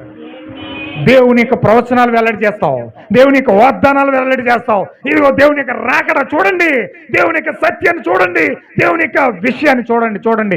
ఆ సమరయ స్త్రీ ఎప్పుడైతే మెస్సియాని కలుసుకుందో ప్రవచించడం మొదలుపెట్టింది. ప్రజల్లోకి వెళ్ళిపోయి నేను చేసిన నా అంతరంగంలో ఉన్న పాపాన్నంతా వెల్లడి చేసిన మెస్సియాని చూడండి, రండి అని ఏం చేస్తుంది? ప్రవచిస్తుంది. హల్లెలూయా. ఈరోజు పరిశుద్ధాత్మ పొందుకుంటే ఖచ్చితంగా పాపం కోసం, లోకం కోసం, దేశాల కోసం, రాజ్యాల కోసం, సమస్తం కోసం నువ్వు ప్రవశించి నువ్వేం చేస్తావు తెలుసా? హెచ్చరికలు జారీ చేస్తావు. ఇదిగో స్త్రీ, నువ్వు వ్యభిచారం చేస్తున్నావు కనుక దేవుడు నిన్ను మొత్తబోతా ఉన్నాడు, ఇదిగో నీకు ఈ శిక్ష పడబోతా ఉంది, జాగ్రత్తగా ఉండు. ఓ పురుషుడా, నువ్వు ఈ పాపం చేస్తూ ఉన్నావు కాబట్టి దేవుడు నిన్ను బంధించబోతా ఉన్నాడు, దేవుడు నిన్ను ఈ విధంగా శిక్షించబోతా ఉన్నాడు, జాగ్రత్త, బీ కేర్ఫుల్ అని ప్రతి ఒక్కరికి నువ్వు హెచ్చరికలు జారీ చేస్తూ ఉంటావు. ఎవరు చేస్తూ ఉన్నారు? అది ఎవరు చేస్తూ ఉన్నారు? నీలో ఉన్న పరిశుద్ధాత్మ ఎదుటి వ్యక్తికి హెచ్చరికలు జారీ చేస్తుంది. దేశాలకు హెచ్చరికలు వేస్తుంది, రాజ్యాలకు హెచ్చరికలు వేస్తుంది, ప్రజలకు హెచ్చరికలు వేస్తుంది, అందరికీ హెచ్చరికలు జారీ చేసి చెప్తుంది. అగ్ని వస్తుంది, ప్రపంచం కాలిపోబోతుంది, బీ కేర్ఫుల్. రండి వాక్యం దగ్గరికి, రండి పరిశుద్ధాత్మ దగ్గరికి రండి. మీ హృదయాలు సిద్ధపరచుకోండి, మీ జీవితాలు సిద్ధపరచుకోండి, వాక్యాన్ని పొందుకోండి, పరిశుద్ధాత్మను పొందుకోండి అని ఈ యొక్క పరిశుద్ధాత్మ పొందుకున్న వ్యక్తి హెచ్చరికలు జారీ చేస్తూ ఉంటాడు. హల్లెలూయా. కానీ పరిశుద్ధాత్మ లేకపోతే, పొందుకున్నామనే భ్రమలో బ్రతికేస్తే వీళ్ళు ఏం చేస్తారు? పొందేసుకున్నామని చెప్పి టీవీ చూస్తారు, పొందేసుకున్నామని చెప్పి నాటకాలు ఆడతారు, పొందేసుకున్నామని చెప్పి బాయ్ ఫ్రెండ్తో తిరుగుతారు, పొందేసుకున్నామని చెప్పి గర్ల్ ఫ్రెండ్తో తిరుగుతారు, పొందేసుకున్నామని చెప్పి సినిమాలకు వెళ్తారు, పొందేసుకున్నామని చెప్పి సీరియల్ చూస్తారు, పొందేసుకున్నామని చెప్పి అన్ని రకాల కార్యాలన్నీ చేసుకుని ఆ పొందేసుకున్న ఆత్మతోనే చేసేస్తారండి. హల్లెలూయా. ఎంత మోసకరం అంటే, అన్నిటికంటే భయంకరమైన మోసం ఏదంటే లేకపోయినా ఉందని చెప్పడం. హల్లెలూయా. మొన్న మీటింగ్లో చెప్పారు చూసారు పాస్టర్ గారు, నిత్యాల గారు చక్కని మాట మాట్లాడారు లాస్ట్లో. ఏమని అంటాడంటే, ఒక పెచ్చోడు ఆకులు అట్టుకొచ్చేసి ఇదిగో డబ్బులు, ఇదిగో డబ్బులు, ఇదిగో డబ్బులు అంటున్నాడట. ఆడ పెచ్చోడాడు ఆకులు అట్టుకొచ్చి డబ్బులు, ఇగో డబ్బులు, ఇగో అంటున్నాడు. ఆడికి తెలీదు. చూసుడు ఏమనుకుంటాడు? డబ్బులు ఎంట్రీయా అని నవ్వుకుంటాడు. హల్లెలూయా. ఈరోజు చాలామంది మతభక్తి కలిగిన విశ్వాసులు ఏం చేస్తున్నారు? పరిశుద్ధాత్మ లేదు. ఈ బైబిల్ ఏదో 4 వాక్యాలు నేర్చుకుని దేవుడు ఇలా చెప్పాడు కదా, దేవుడు అలా చెప్పాడు కదా, దేవుడు ఇక్కడ అలా రాశాడు కదా, ఇక్కడ ఎలా రాశాడు కదా, నేను పొందేసుకున్నాను పరిశుద్ధాత్మ అంటే 4 మొక్కలు వచ్చినంత మాత్రాన్ని పరిశుద్ధాత్మ వచ్చేసినట్టేనా? 4 తప్పట్లు కొట్టినంత మాత్రాన్ని పరిశుద్ధాత్మ వచ్చేసినట్టేనా? సికింద్రాబాద్ హైదరాబాద్ కలిపే సికింద్ర బరబరా అంటే వచ్చేసినట్టేనా? నో సార్, పరిశుద్ధాత్మ అంటే అది కాదు, భ్రమ. పరిశుద్ధాత్మ పొందుకున్నట్లుగా భ్రమపడి వారి జీవితాలు పరిశుద్ధాత్మ పొందుకుంటే పరిశుద్ధాత్మ పొందుకున్నట్టుగా జీవించాలి. హల్లెలూయా. చూడండి, తాడి చెట్టు తాడికాయలు కాస్తుందండి, కొబ్బరి చెట్టు కొబ్బరికాయలు కాస్తుంది. అది కొబ్బరి చెట్టు మనం తాడి చెట్టు అంటే మనం అనలేం. ఎందుకంటాం? కాయలు బట్టి అంటాం. కాయలు బట్టి తాడి చెట్టు, కాయలు బట్టి కొబ్బరి చెట్టు, కాయలు చెట్టు మామిడి చెట్టు అంటాం. అలాగే క్రైస్తవుడు కూడా దేవుని క్రియలు వెల్లడి చేస్తే క్రైస్తవుడు అంటాం, పరిశుద్ధాత్మ పొందుకుని అంటాం. నువ్వు క్రైస్తవుడు అని పేరు చెప్పుకొని సాతాను యొక్క లోక సంబంధమైన కార్యాలన్నీ చేస్తూ నేను పరిశుద్ధాత్మ పొందుకున్నానని చెప్తే అది ఎంత భయంకరమైన దయనీయమైన సంగతి ఇది. మోసపోతున్నారు ఈరోజు జనాలు, మోసపోతున్నారండి. ఎంత భయంకరంగా మోసపోతున్నారంటే పరిశుద్ధాత్మ లేకపోయినా ఉందని చెప్పుకుని మోసపోతున్నారు. ఆ క్రియలు లేవు, ఆ ప్రేమ లేదు, ఆ సాత్వికం లేదు, మంచితనం లేదు, ఆ విశ్వాసం లేదు, సహనం లేదు. దేవుడు వాగ్దానం చేస్తే దానికోసం కనిపెట్టడం లేదు. దేవుడు క్రియ చేస్తానని నువ్వు చెప్తే క్రియ చేసే విధానం లేదు. ప్రార్థన చేస్తే ఆయన ఉన్నాడన్న కనీసం అవగాహన లేదని. ప్రార్థన చేస్తే ఆయన వింటున్నాడు, ఆయనకు నాకు ఆయన సహాయం చేస్తాడు అనే కార్యం కూడా లేదు. ప్రార్థన చేయమంటే పేదాల మీద పప్పులుండి ఇక్కడ ఏదో అలా చదివి వెళ్ళిపోతారు. ఇంటికి వెళ్తే మామూలే. అందుకే నా ప్రియమైన సహోదరులారా, పరిశుద్ధాత్మ అంటే మన జీవితం గుండా నడిచేది, మన జీవితాలను సరిచేసేది. అదొక ఆదరణకర్తగా ఉంటుంది, అదొక ఉత్తరవాదిగా ఉంటుంది, అదొక తెరవబడిన మార్గంగా ఉంటుంది, అదొక జీవంగా ఉంటుంది, అది ఒక మంచి సూచన కింద ఉంటుంది. పరిశుద్ధాత్మ మనకి ఏంటండి? మంచి సూచన. అన్ని వివరించడానికి చాలా ఉన్నాయి, దేవుని చిత్తం మీద తర్వాత చెప్తాను. ఖచ్చితంగా మనము ఆ విధమైన నిజమైన జెన్యూన్ పరిశుద్ధాత్మ మనం పొందుకుంటే, పరిశుద్ధాత్మ బాప్తిజం పొందుకుంటే అప్పుడు మనము క్రీస్తు యొక్క శరీరంలో అడుగు పెట్టినట్టండి. మనం భద్రంగా ఉంటాం, సురక్షితంగా ఉంటాం. ఎన్నడూ కూడా శంకు చెదరని ప్రపంచమంతా కాలి బూడిదైపోతుంది, కానీ నువ్వు మాత్రం సురక్షితంగా భద్రంగా ఉంటావు. ఎప్పుడంటే తిరిగి జన్మించి పరిశుద్ధాత్మ జెన్యూన్ బాప్తిజం పొందుకొని యేసుక్రీస్తు శరీరంలోకి అడుగుపెట్టినప్పుడు, మెస్సియాని కలుసుకున్నప్పుడు. కానీ ఏం కలుసుకోకుండా నేను పొందేసుకున్నాను, నేను ఏదో చేసేసిన భ్రమపడితే ఖచ్చితంగా అగ్నిలో కాలిపోతాం. నటిస్తాం, నటన మనకు అలవాటైపోద్ది. ఏ సమయానికి ఏ గొడుగు వేయాలా గొడుగు వేసేస్తాం, తప్పిపోతాం, మోసపోతాం, తర్వాత అగ్నిలో కాలిపోతాం.